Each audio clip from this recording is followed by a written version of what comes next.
ਵਾਹਿਗੁਰੂ ਜੀ ਕਾ ਖਾਲਸਾ ਵਾਹਿਗੁਰੂ ਜੀ ਕੀ ਫਤਿਹ।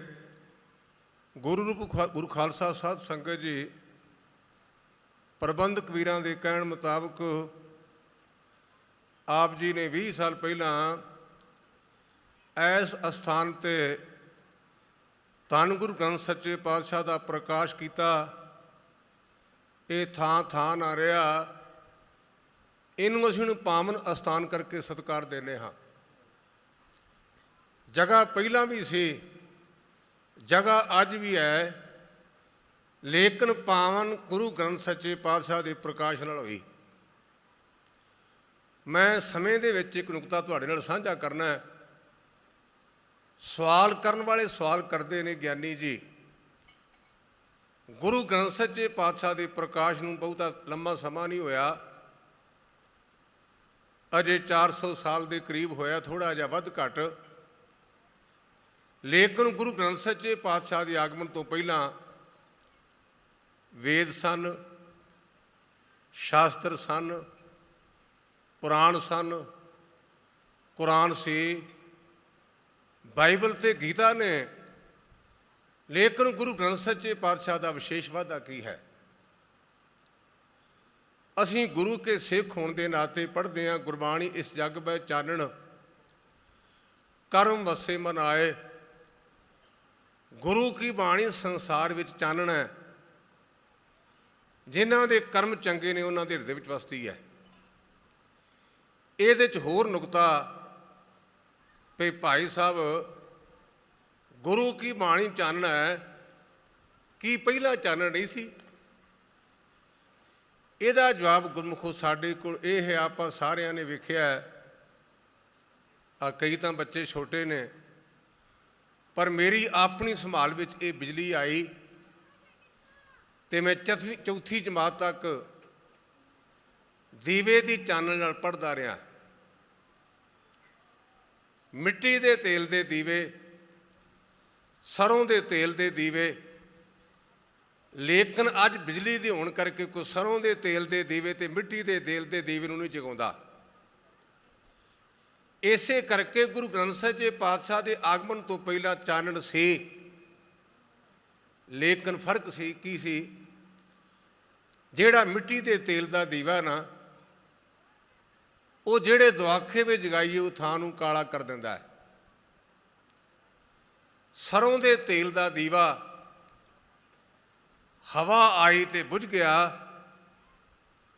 ਲੇਕਿਨ ਬਿਜਲੀ ਦਾ ਦੀਵਾ ਜਗਦਾ, ਬਲਬ ਕਹਿ ਲਓ, ਟਿਊਬ ਕਹਿ ਲਓ, ਹੋਰ ਕੋਈ ਸਾਧਨ ਕਹਿ ਲਓ, ਉਹਦੀ ਕਾਲਖ ਨਹੀਂ। ਮੈਂ ਬੇਨਤੀ ਕੀਤੀ ਵੀ ਗੁਰੂ ਗ੍ਰੰਥ ਸੱਚੇ ਪਾਤਸ਼ਾਹ ਦੇ ਪ੍ਰਕਾਸ਼ ਤੋਂ ਪਹਿਲਾਂ ਧਰਮ ਗ੍ਰੰਥ ਸਨ, ਕੋਈ ਸ਼ੱਕ ਨਹੀਂ, ਉਹ ਚਾਨਣ ਵੀ ਕਰਦੇ ਸਨ, ਪਰ ਉਹਨਾਂ ਦਾ ਚਾਨਣ ਸੀਮਤ ਸੀ। ਸੀਮਤ ਕੀ? ਕੁਰਾਨ ਕੇਵਲ ਅਤੇ ਕੇਵਲ ਮੁਸਲਮਾਨ ਪੜ੍ਹਦੇ ਹਨ। 2022 ਸਾਲ ਚੱਲ ਰਿਹਾ ਹੈ, ਮੁਸਲਮਾਨਾਂ ਦਾ ਬੱਚਾ ਰਾਮ ਦਾ ਨਾਮ ਲੈ ਦੇ ਤੇ ਉਹ ਕਹਿੰਦੇ ਤੂੰ ਕਾਫਰ ਹੋ ਗਿਆ। ਮੁਸਲਮਾਨਾਂ ਦਾ ਬੱਚਾ ਰਾਮ ਦਾ ਨਾਮ ਨਹੀਂ ਲੈਂਦਾ। ਹਿੰਦੂਆਂ ਦਾ ਬੱਚਾ ਉਹ ਅੱਲਾਹ ਤਾਲਾ ਅਤੇ ਕੁਰਾਨ ਦਾ ਜ਼ਿਕਰ ਨਹੀਂ ਕਰੇਗਾ। ਕੋਈ ਰਾਮ ਨਾਲ ਜੁੜ ਗਿਆ, ਕੋਈ ਅੱਲਾਹ ਨਾਲ ਜੁੜ ਗਿਆ। ਵੇਦ ਮਹਾਨ ਨੇ, ਇਹਦੇ ਵਿੱਚ ਕੋਈ ਸ਼ੱਕ ਨਹੀਂ। ਵੇਦ ਕਤੇਬ ਇਫਤਰਾ ਭਾਈ ਨਾਲ ਸੁਚੇਤ ਕੀਤਾ ਹੈ, ਦਿਲ ਕਾ ਫਿਕਰ ਨਾ ਜਾਏ।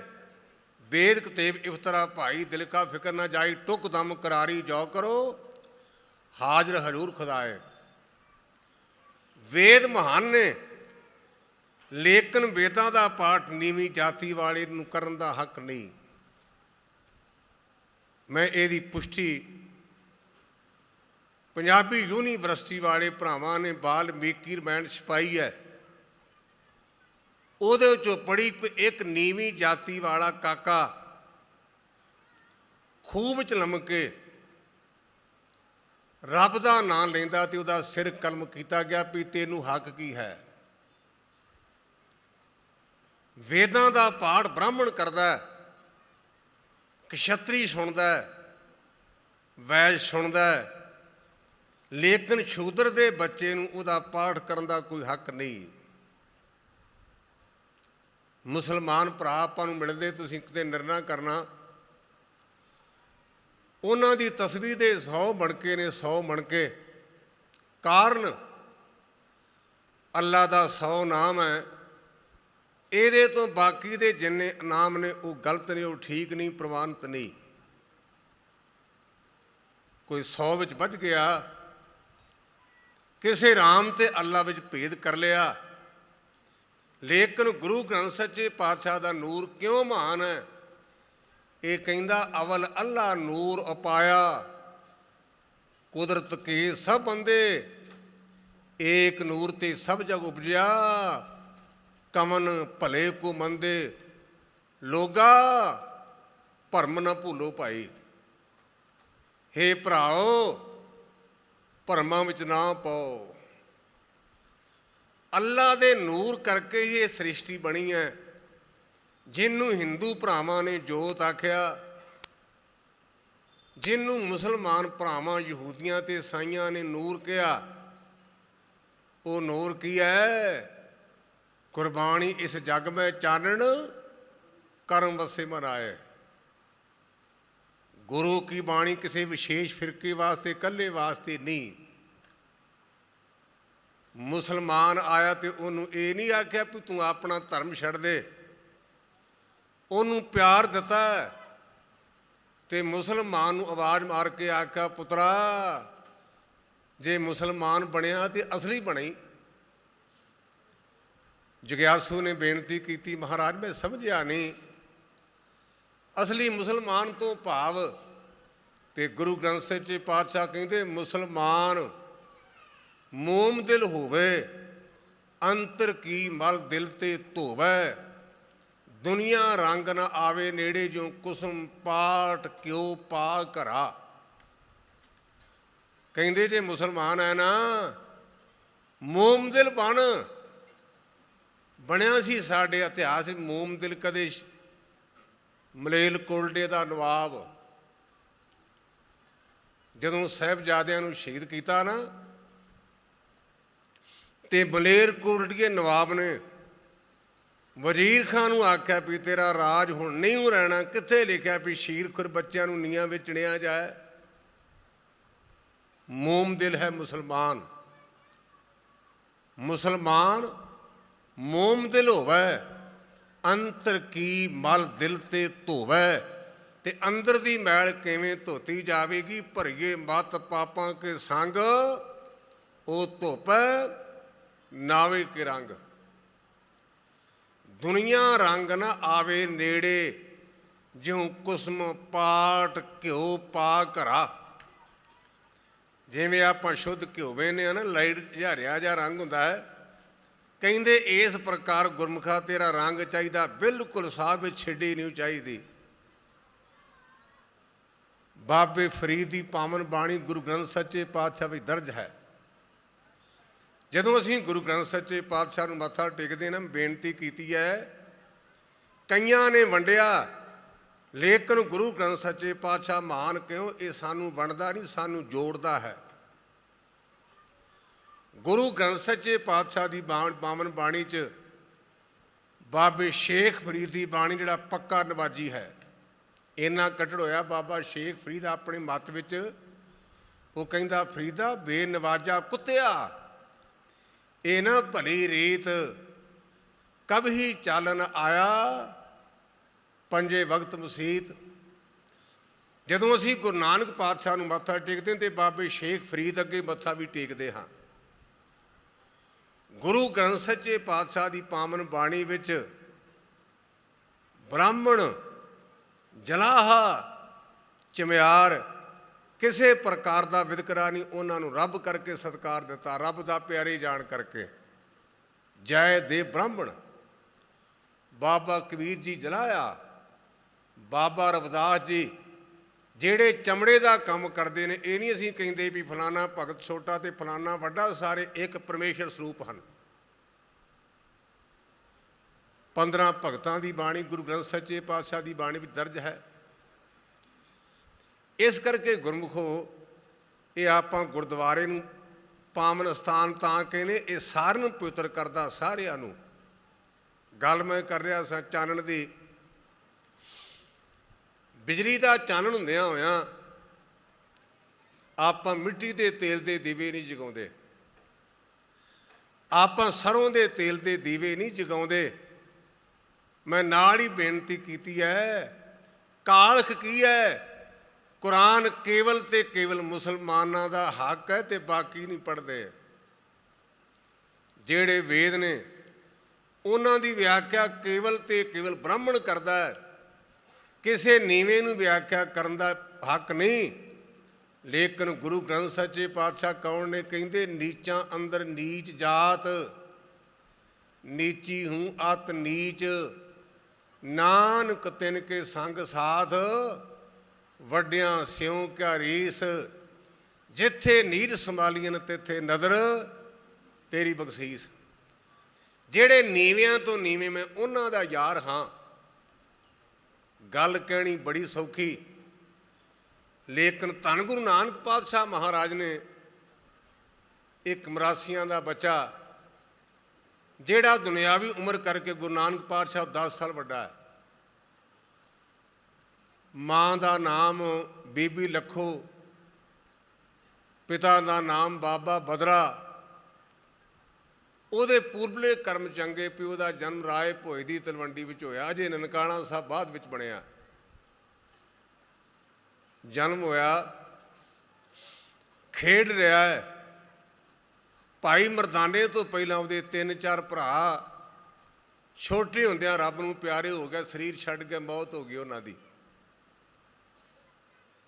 ਭਾਈ ਮਰਦਾਨੇ ਦੀ ਮਾਂ ਮਾਤਾ ਲੱਖੋ ਨੇ ਆਵਾਜ਼ ਮਾਰੀ, ਵੇ ਮਰ ਜਾਣਿਆ, ਸਾਡੇ ਬਾਬੇ ਅੰਦਰ ਤਰਸ ਬੜਾ ਹੈ, ਇਹ ਬੜੀ ਛੇਤੀ ਢਲਦਾ ਹੈ। ਬੜਾ ਪਿਆਰ ਹੈ ਬਾਬੇ ਨਾਨਕ ਦੇ ਹਿਰਦੇ ਵਿੱਚ। ਕਹਿਣ ਲੱਗੇ, ਬੇਬੇ ਮੇਰੇ ਮਿੱਤਰ ਨੂੰ ਮਰ ਜਾਣਾ ਕਿਉਂ ਆਖਿਆ ਈ? ਮਾਤਾ ਲੱਖੋ ਕਹਿਣ ਲੱਗੀ, ਪੁੱਤ ਨਾਨਕ, ਮੈਂ ਇਹਦੇ ਤੋਂ ਪਹਿਲਾਂ 3-4 ਤੋਰੇ ਨੇ, ਪਤਾ ਨਹੀਂ ਇਹ ਕਿੰਨੇ ਚਿਰ ਦਾ ਪ੍ਰਾਹੁਣਾ, ਇਹਨੇ ਤੁਰ ਜਾਣਾ, ਮੈਂ ਨਾਂ ਨਹੀਂ ਰੱਖਿਆ ਇਹਦਾ। ਧੰਨ ਗੁਰੂ ਨਾਨਕ ਪਾਤਸ਼ਾਹ ਕਹਿਣ ਲੱਗੇ, ਬੇਬੇ ਜਾਣ ਵਾਲੇ ਚਲੇ ਗਏ, ਇਹ ਮੇਰਾ ਮਿੱਤਰ ਮਰਦਾਨਾ ਹੋਇਆ। ਆਪਾਂ ਵੋਟਾਂ ਦੇ ਮੌਕੇ ਲੀਡਰਾਂ ਨੂੰ ਵੇਖਦੇ ਹਾਂ, ਇਵੇਂ ਗਰੀਬਾਂ ਦੇ ਬੱਚਿਆਂ ਨੂੰ ਚੁੱਕੀ ਜਾਣਗੇ, ਪਾਣੀ ਪੀਤੀ ਜਾਣਗੇ, ਤੇ ਵੋਟਾਂ ਪਈਆਂ ਤੇ ਮੁੜ ਕੇ ਪੁੱਛਦਾ ਕੋਈ ਨਹੀਂ।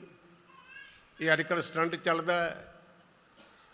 ਲੇਕਿਨ ਗੁਰੂ ਨਾਨਕ ਪਾਤਸ਼ਾਹ ਮਹਾਰਾਜ ਨੇ ਉਸ ਭਾਈ ਮਰਦਾਨੇ ਨੂੰ ਭਾਈ ਕਹਿ ਕੇ ਸਨਮਾਨ ਦਿੱਤਾ। ਭਾਈ ਕਹਿੰਦੇ ਨੇ ਭਰਾ ਨੂੰ।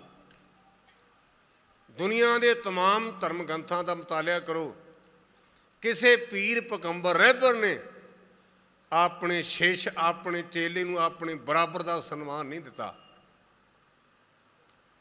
ਇਹ ਗੁਰੂ ਨਾਨਕ ਹੈ ਜਿਹਨੇ ਬਰਾਬਰ ਦਾ ਸਨਮਾਨ ਦਿੱਤਾ, ਭਾਈ ਕਹਿ ਕੇ ਉਹਨੂੰ ਪਿਆਰ ਦਿੱਤਾ ਹੈ। ਗੁਰਮੁਖੋ, ਇਸ ਗੁਰੂ ਗ੍ਰੰਥ ਸੱਚੇ ਪਾਤਸ਼ਾਹ ਦੀ ਬਾਣੀ ਮੈਂ ਪਹਿਲਾਂ ਵੀ ਜ਼ਿਕਰ ਕੀਤਾ, ਕਿਤੇ ਰਾਮ ਦਾ ਨਾਮ ਨਹੀਂ ਲੱਭਦਾ, ਕਿਤੇ ਅੱਲਾ ਦੇ ਨਾਮ ਦਾ ਜ਼ਿਕਰ ਹੈ ਤੇ ਰਾਮ ਨਹੀਂ ਲੱਭਦਾ, ਕਿਤੇ ਰਾਮ ਹੈ ਤੇ ਅੱਲਾ ਹੈ ਨਹੀਂ। ਲੇਕਿਨ ਬਾਬਾ ਤਾਂ ਵੱਡਾ ਹੈ, ਇਹ ਕਹਿੰਦਾ ਕੋਈ ਬੋਲੇ ਰਾਮ ਰਾਮ, ਕੋਈ ਖੁਦਾਏ, ਕੋਈ ਸੇਵੇ ਗਸਾਈਆਂ, ਕੋਈ ਅਲਾਹੇ। ਪਿਆਰੋ, ਇਹਨਾਂ ਅੱਖਰਾਂ ਦੇ ਚੱਕਰ ਵਿੱਚ ਪੈ ਕੇ ਨਾ ਝਗੜੋ। ਅਜੇ ਮੈਂ ਪਾਣੀ ਹੈ, ਇਹਨੂੰ ਕੁਆਬ ਕਹਿੰਦਾ ਫਾਰਸੀ 'ਚ, ਕਿਸੇ ਨੇ ਜਲ ਕਹਿ ਦਿੱਤਾ, ਆਪਾਂ ਪਾਣੀ ਕਹਿ ਦੇਣੇ, ਕਿਸੇ ਪੜ੍ਹੇ ਲਿਖੇ ਕਾਕੇ ਨੇ ਵਾਟਰ ਕਹਿਤਾ, ਪਰ ਹੈ ਤਾਂ ਇੱਕੋ ਹੀ ਚੀਜ਼ ਨਾ। ਇਸੇ ਪ੍ਰਕਾਰ ਪ੍ਰਮਾਤਮਾ ਇੱਕ ਹੈ, ਪ੍ਰਮਾਤਮਾ ਜੋੜਦਾ, ਪਰ ਲੋਕਾਂ ਨੇ ਉਹਨੂੰ ਵੰਡ ਲਿਆ।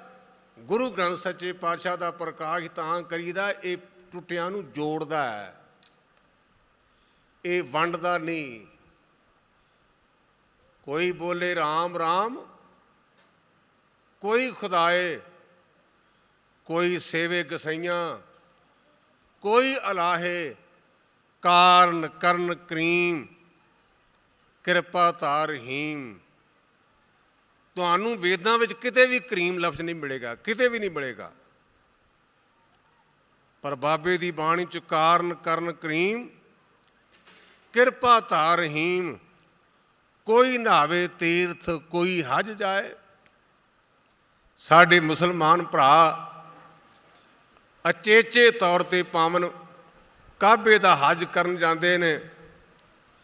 ਸਾਡੇ ਹਿੰਦੂ ਵੀਰ ਆਪਾਂ ਵੇਖਦੇ ਹਾਂ ਵੀ ਕਿਵੇਂ ਅੱਜ ਕੱਲ੍ਹ ਤੀਰਥਾਂ 'ਤੇ ਜਾਂਦੇ ਨੇ। ਬੜਾ ਮੌਸਮ ਸ਼ਾਨਦਾਰ ਹੋਣ ਕਰਕੇ ਤੀਰਥਾਂ ਵਾਲਾ ਕਹਿੰਦਾ ਹਜ 'ਤੇ ਨਾ ਜਾਓ, ਹਜ ਵਾਲਾ ਕਹਿੰਦਾ ਤੀਰਥਾਂ 'ਤੇ ਜਾਣ ਦਾ ਕੀ ਫਾਇਦਾ। ਇਹ ਕਹਿੰਦਾ ਪਿਆਰਿਓ ਇਹਨਾਂ ਗੱਲਾਂ 'ਤੇ ਨਾ ਝਗੜੋ। ਜੇ ਤੀਰਥ ਯਾਤਰਾ 'ਤੇ ਜਾਣਾ ਤੇ ਉਹ ਵੀ ਮਨ ਸਮਝਾਉਣ ਲਈ, ਜੇ ਕਾਬੇ ਜਾਣਾ ਤੇ ਉਹ ਵੀ ਮਨ ਸਮਝਾਉਣ ਲਈ। ਨਾ ਹਜ ਨੂੰ ਮਾੜਾ ਆਖੋ, ਨਾ ਤੀਰਥ ਨੂੰ ਮਾੜਾ ਆਖੋ, ਪਰ ਥੋੜ੍ਹਾ ਜਿਹਾ ਖਿਆਲ ਰੱਖੋ ਜਿਹੜੀ ਤੀਰਥ ਯਾਤਰਾ ਨਾ ਇਹ ਕਰਨੀ ਕਿਵੇਂ ਹੈ। ਕੋਈ ਨਹਾਵੇ ਤੀਰਥ, ਕੋਈ ਹਜ ਜਾਏ, ਕੋਈ ਕਰੇ ਪੂਜਾ, ਕੋਈ ਸਿਰ ਨਵਾਏ। ਪੂਜਾ ਕਿਹਦੀ ਕਰਨੀ ਹੈ? ਅੱਜ ਬੜੇ ਦੁੱਖ ਨਾਲ ਕਹਿਣਾ ਪੈਂਦਾ ਵੀ ਸ਼ਾਇਦ ਪਤਾ ਨਹੀਂ ਅੱਜ ਵੀਰਵਾਰ ਹੋਵੇ, ਕਈਆਂ ਨੇ ਦਵਾਖਿਆਂ ਵਿੱਚ ਆਪਣੇ ਘਰਾਂ 'ਚ ਦਵਾਕੇ ਬਣਾਏ ਅਤੇ ਕਹਿੰਦੇ ਜੀ ਸਾਡੇ ਪੀਰ ਦੀ ਬੜੀ ਜਗ੍ਹਾ ਕਰੜੀ ਹੈ। ਮੈਂ ਪੀਰਾਂ ਦੀ ਉਲਟ ਨਹੀਂ, ਪਰ ਉਹ ਸਿੱਖ ਨੂੰ ਕੀ ਕਵਾਂ ਜਿਹੜਾ ਗੁਰੂ ਗ੍ਰੰਥ ਸਾਹਿਬ ਜੀ ਪਾਤਸ਼ਾਹ ਨੂੰ ਛੱਡ ਕੇ ਦਵਾਖੀ ਨੂੰ ਮੱਥਾ ਟੇਕਣ ਲੱਗ ਪਿਆ। ਉਸ ਹਿੰਦੂ ਵੀਰ ਨੂੰ ਕੀ ਆਖਾਂ ਜਿਹਨੂੰ ਰਾਮਚੰਦਰ ਵਿੱਚੋਂ ਭਗਵਾਨ ਨੇ ਦੱਸਿਆ ਤੇ ਉਹਨੂੰ ਦਵਾਖੇ 'ਚੋਂ ਲੱਭਦਾ ਹੈ। ਅਸੀਂ ਦਵਾਖਿਆਂ ਦੇ ਸਿੱਖ ਨਹੀਂ, ਅਸੀਂ ਸਿੱਖ ਹਾਂ ਉਸ ਪਰਿਪੂਰਨ ਪ੍ਰਮਾਤਮਾ ਦੇ ਭੂਤਾਂ ਦੇ ਸਿੱਖ ਨਹੀਂ।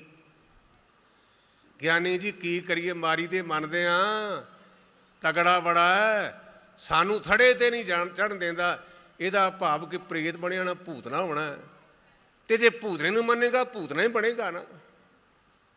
ਅਸੀਂ ਭੂਤਾਂ ਦੇ ਸਿੱਖ ਨਹੀਂ, ਅਸੀਂ ਪ੍ਰੇਤਾਂ ਦੇ ਸਿੱਖ ਨਹੀਂ, ਅਸੀਂ ਸਿੱਖ ਹਾਂ।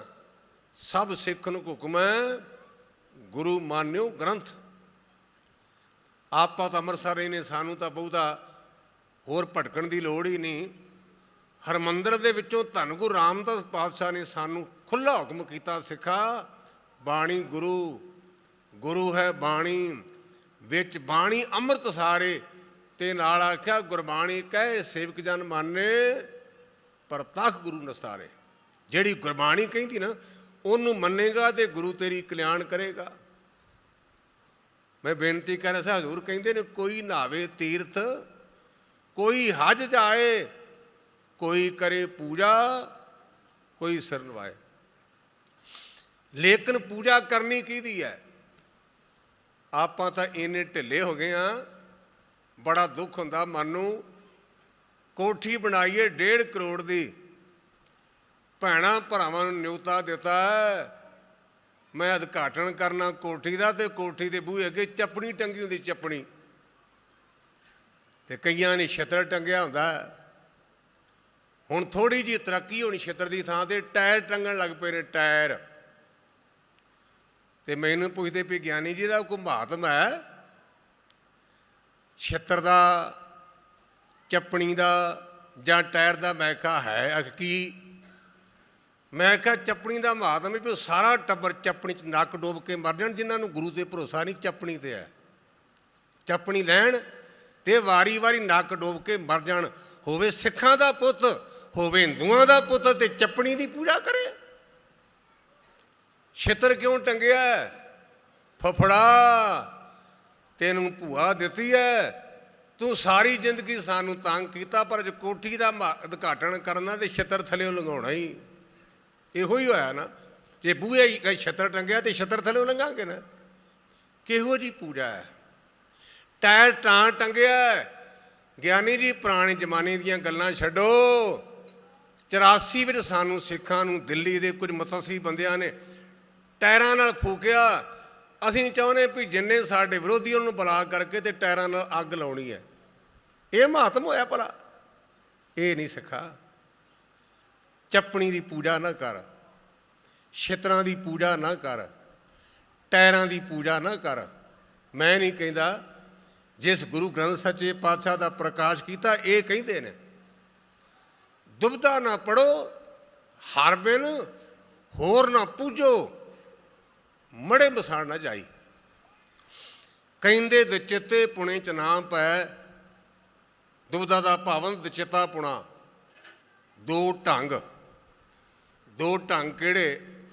ਆਪਾਂ ਧੀਆਂ ਪੁੱਤ ਵਿਆਹੁੰਦੇ ਆ, ਜਿੱਦਣ ਆਪਾਂ ਧੀ ਪੁੱਤ ਦੇ ਵਿਆਹ ਦਾ ਕਾਰਜ ਕਰਨ ਦੀ ਸਲਾਹ ਮਸ਼ਵਰਾ ਕਰਦੇ ਆ ਨਾ, ਗੁਰਦੁਆਰੇ ਕੜਾਹ ਪ੍ਰਸ਼ਾਦ ਦੀ ਦੇਗ ਵੀ ਕਰਾਈ ਤੇ ਮੁੜ ਕੇ ਕਹਿੰਦੇ ਪੰਡਤ ਜੀ ਕਿਹੜੇ ਨਰਾਤੇ ਦਾ ਵਿਆਹ ਕਰੀਏ? ਗੁਰੂ ਹੁਕਮਨਾਮੇ ਤੇ ਤੈਨੂੰ ਯਕੀਨ ਹੀ ਨਹੀਂ ਆਇਆ?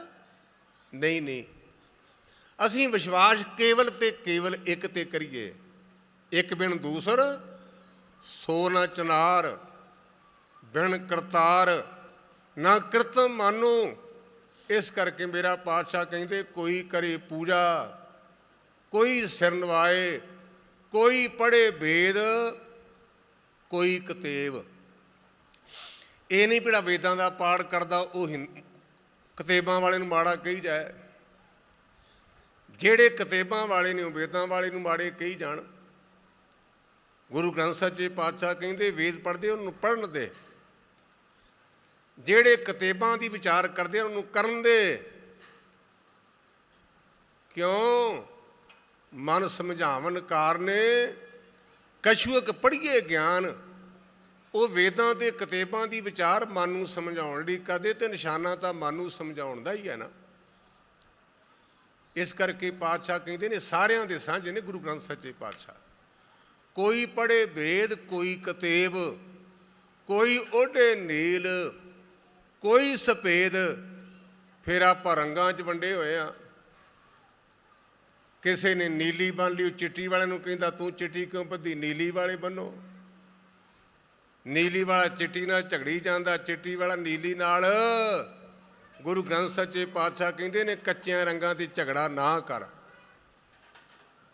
ਹਾਂ, ਜੇ ਰੰਗ ਲਾਉਣਾ ਤੇ ਆਹ ਰੰਗ ਲਾ, ਹਰ ਨਾਮਾ ਹਰ ਰੰਗ ਹੈ, ਹਰ ਨਾਮ ਮਜੀਠੇ ਰੰਗ, ਗੁਰ ਤੁਠੇ ਹਰ ਰੰਗ ਚਾੜਿਆ, ਫਿਰ ਬਹੁੜ ਨਾ ਹੋਵੀ ਭੰਗ। ਤੂੰ ਤਾਂ ਨੀਲਿਆਂ ਤੇ ਚਿੱਟਿਆਂ ਤੇ ਆਪਸ ਵਿੱਚ ਝਗੜੀ ਜਾਣਾ ਨਾ। ਇਹ ਰੰਗ ਚੜਿਆ ਸੀ ਰਾਮ ਰੰਗ, ਕਦੇ ਉਤਰ ਨਾ ਜਾਏ। ਰਾਮ ਦੇ ਨਾਮ ਦਾ ਰੰਗ ਚੜਿਆ ਤੇ ਪ੍ਰਹਲਾਦ ਨੂੰ ਪਾਣੀ 'ਚ ਗੋਤੇ ਦਿੱਤੇ, ਅੱਗ ਵਿੱਚ ਸਾੜਨ ਦਾ ਯਤਨ ਕੀਤਾ, ਪਰ ਪ੍ਰਹਲਾਦ ਦਾ ਉਹ ਰੰਗ ਨਹੀਂ ਲੱਥਾ। ਜੇ ਰੰਗ ਲਾਉਣਾ, ਰੰਗ ਲੱਗਾ ਸੀ ਭਾਈ ਮਤੀ ਦਾਸ ਨੂੰ, ਆਰੇ ਨਾਲ ਚੀਰਿਆ ਗਿਆ, ਦੁਫਾੜ ਹੋ ਗਿਆ, ਪਰ ਰੰਗ ਨਹੀਂ ਉਹ ਲੱਥਾ। ਇਹ ਰੰਗ ਚੜਿਆ ਸੀ ਭਾਈ ਦਿਆਲ ਦਾਸ ਨੂੰ, ਦੇਗ ਵਿੱਚ ਉਬਲ ਗਿਆ, ਰੰਗ ਨਹੀਂ ਉਹ ਲੱਥਾ। ਇਹ ਰੰਗ ਚੜਿਆ ਸੀ ਪੂਲੇ ਪਿੰਡ ਦੇ ਗੱਭਰੂ ਭਾਈ ਤਾਰੂ ਸਿੰਘ ਨੂੰ, ਖੋਪੜੀ ਲੈ ਗਈ, ਰੰਗ ਨਹੀਂ ਉਹ ਲੱਥਾ। ਇਹ ਰੰਗ ਚੜਿਆ ਸੀ ਬਾਬੇ ਤਾਰੂ ਸਿੰਘ ਦੇ ਪਿੰਡ ਦੇ ਲਾਗੇ ਬਜ਼ੁਰਗ ਬਾਬੇ ਦੀਪ ਸਿੰਘ ਦਾ ਪਿੰਡ, ਉਹਦਾ ਸਿਰ ਵੀ ਲੈ ਗਿਆ ਤੇ ਰੰਗ ਨਹੀਂ ਉਹ ਲੱਥਾ। ਜੇ ਰੰਗ ਲਾਉਣਾ ਤੇ ਉਹ ਰੰਗ ਲਾ, ਇਹਨਾਂ ਕੱਚੇ ਰੰਗਾਂ ਤੇ ਝਗੜ ਨਾ। ਗੁਰੂ ਗ੍ਰੰਥ ਸੱਚੇ ਪਾਤਸ਼ਾਹ ਕਹਿੰਦੇ ਨੇ ਕੋਈ ਓਢੇ ਨੀਲ। ਜਿਹੜਾ ਓਢੇ ਸ਼ਬਦ ਹੈ ਨਾ, ਇਹ ਹਰਿਆਣਵੀ ਭਾਸ਼ਾ ਦਾ ਸ਼ਬਦ ਹੈ। ਜਿਵੇਂ ਆਪਾਂ ਆਪਣੀਆਂ ਧੀਆਂ ਭੈਣਾਂ ਨੂੰ ਕਹਿੰਦੇ ਗੁੱਡੀ ਆਪਣੇ ਸਿਰ 'ਤੇ ਧੀਏ ਕੱਪੜਾ ਲੈ ਲੈ, ਜਿਹੜੇ ਹਰਿਆਣਵੀ ਭਰਾ ਨੇ ਉਹ ਕਹਿੰਦੇ ਨੇ ਬੱਚੀਏ ਕੱਪੜਾ ਓਢ ਲੈ। ਕੱਪੜੇ ਨੂੰ ਲੈਣਾ, ਇਹ ਹਰਿਆਣੀ ਬੋਲੀ ਓਢਣਾ ਦਾ ਭਾਵ ਦਾ ਦੁਪੱਟਾ ਲੈਣਾ। ਮੇਰੇ ਪਾਤਸ਼ਾਹ ਕਹਿੰਦੇ ਨੇ ਕਿਸੇ ਨੀਲਾ ਲਾ ਲਿਆ, ਕਿਸੇ ਚਿੱਟਾ ਲੈ ਲਿਆ, ਇਹਨਾਂ ਦੁਰਿਆਵੀ ਰੰਗਾਂ ਤੇ ਝਗੜਾ ਨਾ ਕਰ। ਕੋਈ ਕਹੇ ਤੁਰਕ, ਕੋਈ ਕਹੇ ਹਿੰਦੂ, ਕੋਈ ਬਾਂਸ਼ੇ ਭੇਸਤ, ਕੋਈ ਸੁਰਗਿੰਦੂ। ਕਿਸੇ ਨੇ ਆਪਣੇ ਆਪ ਨੂੰ ਹਿੰਦੂ ਖਵਾ ਲਿਆ, ਕਿਸੇ ਨੇ ਤੁਰਕ ਖਵਾ ਲਿਆ, ਪਰ ਇਹਨਾਂ ਦਾ ਖੂਨ ਚੈੱਕ ਕਰਕੇ ਵੇਖੀ, ਖੂਨ ਸਾਰਿਆਂ ਦਾ ਇੱਕੋ ਜਿਹਾ ਹੈ। ਇਸ ਕਰਕੇ ਨਾ ਚੱਕਰਾਂ 'ਚ ਨਾ ਪਏ। ਕੋਈ ਕਹੇ ਤੁਰਕ, ਕੋਈ ਕਹੇ ਹਿੰਦੂ, ਕੋਈ ਬਾਂਸ਼ੇ ਭੇਸਤ, ਕੋਈ ਸੁਰਗਿੰਦੂ। ਮੁਸਲਮਾਨ ਭਰਾ ਬਿਸ਼ਤਾਂ ਦੀ ਗੱਲ ਕਰਦੇ ਤੇ ਹਿੰਦੂ ਵੀਰ ਸੁਰਗਾਂ ਦੀ ਗੱਲ ਕਰਦੇ ਹਨ। ਬੇਨਤੀ ਕੀਤੀ, ਪਾਤਸ਼ਾਹ ਅਸੀਂ ਤਾਂ ਤੁਹਾਡਾ ਇੱਥੋਂ ਦਾ ਪ੍ਰਕਾਸ਼ ਦਿਹਾੜਾ ਮਨਾ ਰਹੇ, ਸਾਨੂੰ ਹੁਕਮ ਦਿਓ। ਇਹ ਕਹਿੰਦੇ ਕਹੋ ਨਾਨਕ ਜਿਨ ਹੁਕਮ ਪਛਾਤਾ ਪ੍ਰਭ ਸਾਹਿਬ ਕਾ ਤਿਨ ਭੇਦ ਜਾਤਾ। ਜਿਨ੍ਹਾਂ ਨੇ ਹੁਕਮ ਪਛਾਣ ਲਿਆ ਨਾ, ਉਹਨਾਂ ਨੂੰ ਰੱਬ ਦਾ ਭੇਦ ਆ ਗਿਆ। ਤੇ ਹੁਕਮ ਪਛਾਣਨ ਦਾ ਤਰੀਕਾ ਕੀ ਹੈ? ਆਪ ਪਰ ਜਾਨਾ ਗੁਰਮੁਖੋ ਪਾਠ ਕਰਦੇ ਹਾਂ ਸਾਰੇ ਜਣੇ, ਮਾਈ ਭਾਈ ਨਾਨਕ ਹੁਕਮੇ ਜੇ ਬੁਝੈ ਤਾਂ ਹਉਮੈ ਕਹਿ ਨਾ ਕੋਏ। ਜਿਨ੍ਹਾਂ ਨੇ ਹੁਕਮ ਨੂੰ ਪਛਾਣ ਲਿਆ ਨਾ, ਉਹਨਾਂ ਦੇ ਅੰਦਰ ਮੈਂ ਨਹੀਂ ਰਹਿੰਦੀ। ਤੇ ਜੇ ਮੈਂ ਹੈ ਤੇ ਸਮਝ ਲਓ ਅਜੇ ਆਪਾਂ ਹੁਕਮ ਨੂੰ ਪਛਾਣਿਆ ਨਹੀਂ। ਜਿਹੜੇ ਮੈਂ ਆ ਨਾ, ਜਿਵੇਂ ਅੱਜ ਕੱਲ੍ਹ ਸਾਡੇ ਆਮ ਪ੍ਰਚਲਿਤ ਹੈ ਜੀ ਵੀ ਮੈਨੂੰ ਮਿੱਟੀ ਨਾਲ ਐਲਰਜੀ ਹੈ, ਮੈਨੂੰ ਤੂੜੀ ਨਾਲ ਐਲਰਜੀ ਹੈ, ਮੈਨੂੰ ਕਣਕ ਦੇ ਦਾਣੇ ਨਾਲ ਐਲਰਜੀ ਹੈ। ਜਿਹੜਾ ਰੱਬ ਹੈ ਨਾ, ਰੱਬ ਨੂੰ ਮੈਂ ਨਾਲ ਐਲਰਜੀ ਹੈ, ਰੱਬ ਨੂੰ ਮੈਂ ਨਹੀਂ ਚੰਗੀ ਲੱਗਦੀ। ਬਾਣੀ ਕਹਿੰਦੀ ਤੂੰ ਤੂੰ ਕਰਤਾ ਤੂੰ ਆ ਮੁਝ ਮੈਂ ਰਾਹ ਨਾ ਹੂੰ। ਜਬ ਆਪਾ ਪਰਕਾ ਮਿਟ ਗਿਆ ਜਦ ਦੇਖਾਂ ਤਾਂ ਤੂੰ। ਜਿੰਨਾ ਚਿਰ ਮੈਂ ਹੈ ਉਹਨਾਂ ਚਿਰ ਆਪਾਂ ਝੂਠੇ ਹਾਂ। ਜਦੋਂ ਤੂੰ ਆ ਗਿਆ ਗੁਰਮੁਖੋ, ਸਾਰੇ ਸੁੱਚੇ ਹੋ ਜਾਣਗੇ। ਮੈਂ ਗਿਆਨੀ, ਮੈਂ ਗਿਆਨੀ ਕਹਿਣ ਨਾਲ ਗਿਆਨੀ ਗਿਆਨੀ ਨਹੀਂ, ਗਿਆਨੀ ਝੂਠਾ ਹੈ। ਮੈਂ ਦਾਨੀ, ਦਾਨੀ ਇਕੱਲਾ ਤੇ ਸੁੱਚਾ ਹੈ। ਜੇ ਮੈਂ ਦਾਨੀ ਤੇ ਦਾਨੀ ਝੂਠਾ ਹੈ। ਮੈਂ ਝੂਠ ਹੈ, ਝੂਠ। ਜਦੋਂ ਮੈਂ ਨਿਕਲ ਗਈ ਉਦੋਂ ਸੁੱਚਾ ਹੋ ਜਾਏਗਾ। ਬਾਬਾ ਕਬੀਰ ਦਾ ਸ਼ਬਦ ਹੈ, ਕਬੀਰ ਮਨ ਨਿਰਮਲ ਭਇਆ ਜੈਸਾ ਗੰਗਾ ਨੀਰ ਪਾਛੇ ਲਾਗੋ ਹਰ ਫਿਰੇ ਕਹਿਤ ਕਬੀਰ ਕਬੀਰ। ਬਾਬਾ ਕਬੀਰ ਜੀ ਕਹਿੰਦੇ ਮੈਂ ਨਿਕਲ ਗਈ, ਮਨ ਸੁੱਚਾ ਹੋ ਗਿਆ। ਲੋਕੀ ਰੱਬ ਦੇ ਮਗਰ ਫਿਰਦੇ ਤੇ ਹੁਣ ਰੱਬ ਕਬੀਰ ਦੇ ਮਗਰ ਫਿਰਦਾ ਹੈ। ਇਹ ਬਾਣੀ ਦੀ ਪੰਕਤੀ ਜੇ, ਕਬੀਰ ਮਨ ਨਿਰਮਲ ਭਇਆ। ਜਿੰਨਾ ਚਿਰ ਮਹਿਲ ਉਹਨਾਂ ਚਿਰ ਰੱਬ ਨੇ ਨਹੀਂ ਜਿਉਣਾ। ਕਬੀਰ ਮਨ ਨਿਰਮਲ ਭਇਆ ਜੈਸਾ ਗੰਗਾ ਨੀਰ ਪਾਛੇ ਲਾਗੋ ਹਰ ਫਿਰੇ ਕਹਿਤ ਕਬੀਰ ਕਬੀਰ। ਬਾਬਾ ਕਬੀਰ ਰੱਬ ਬਣ ਗਿਆ। ਬਣਿਆ ਕਦੋਂ? ਮੈਂ ਮਿਟ ਗਈ। ਮੈਂ ਇੱਕ ਤੁਹਾਨੂੰ ਸਿੱਧੀ ਜੀ ਦੇਸੀ ਜੀ ਉਦਾਹਰਨ ਦਿਆਂ। ਹੁਣੇ ਹੀ ਰਾਗੀ ਸਿੰਘ ਭੁਜੰਗੀ ਸਿੰਘ ਕੀਰਤਨ ਕਰਕੇ ਗਏ ਨੇ, ਉਹਨਾਂ ਕੋਲ ਜੋੜੀ ਸੀ। ਜਿਹੜੀ ਜੋੜੀ ਹੈ ਨਾ, ਇਹ ਚਮੜੇ ਨਾਲ ਮੜੀ ਹੁੰਦੀ ਹੈ। ਆਪਾਂ ਜਦੋਂ ਵੀ ਗੁਰਦੁਆਰੇ ਆਉਂਦੇ ਹਾਂ, ਆਪਾਂ ਨੇ ਭਾਈ ਗੁਰਮੁਖਾ ਆਪਣੀ ਪੇਟੀ ਲਾ ਚਮੜੇ ਦੀ, ਜੋੜਾ ਲਾ ਦਿੱਤਾ, ਠੀਕ ਹੈ। ਲੇਕਿਨ ਰਾਗੀ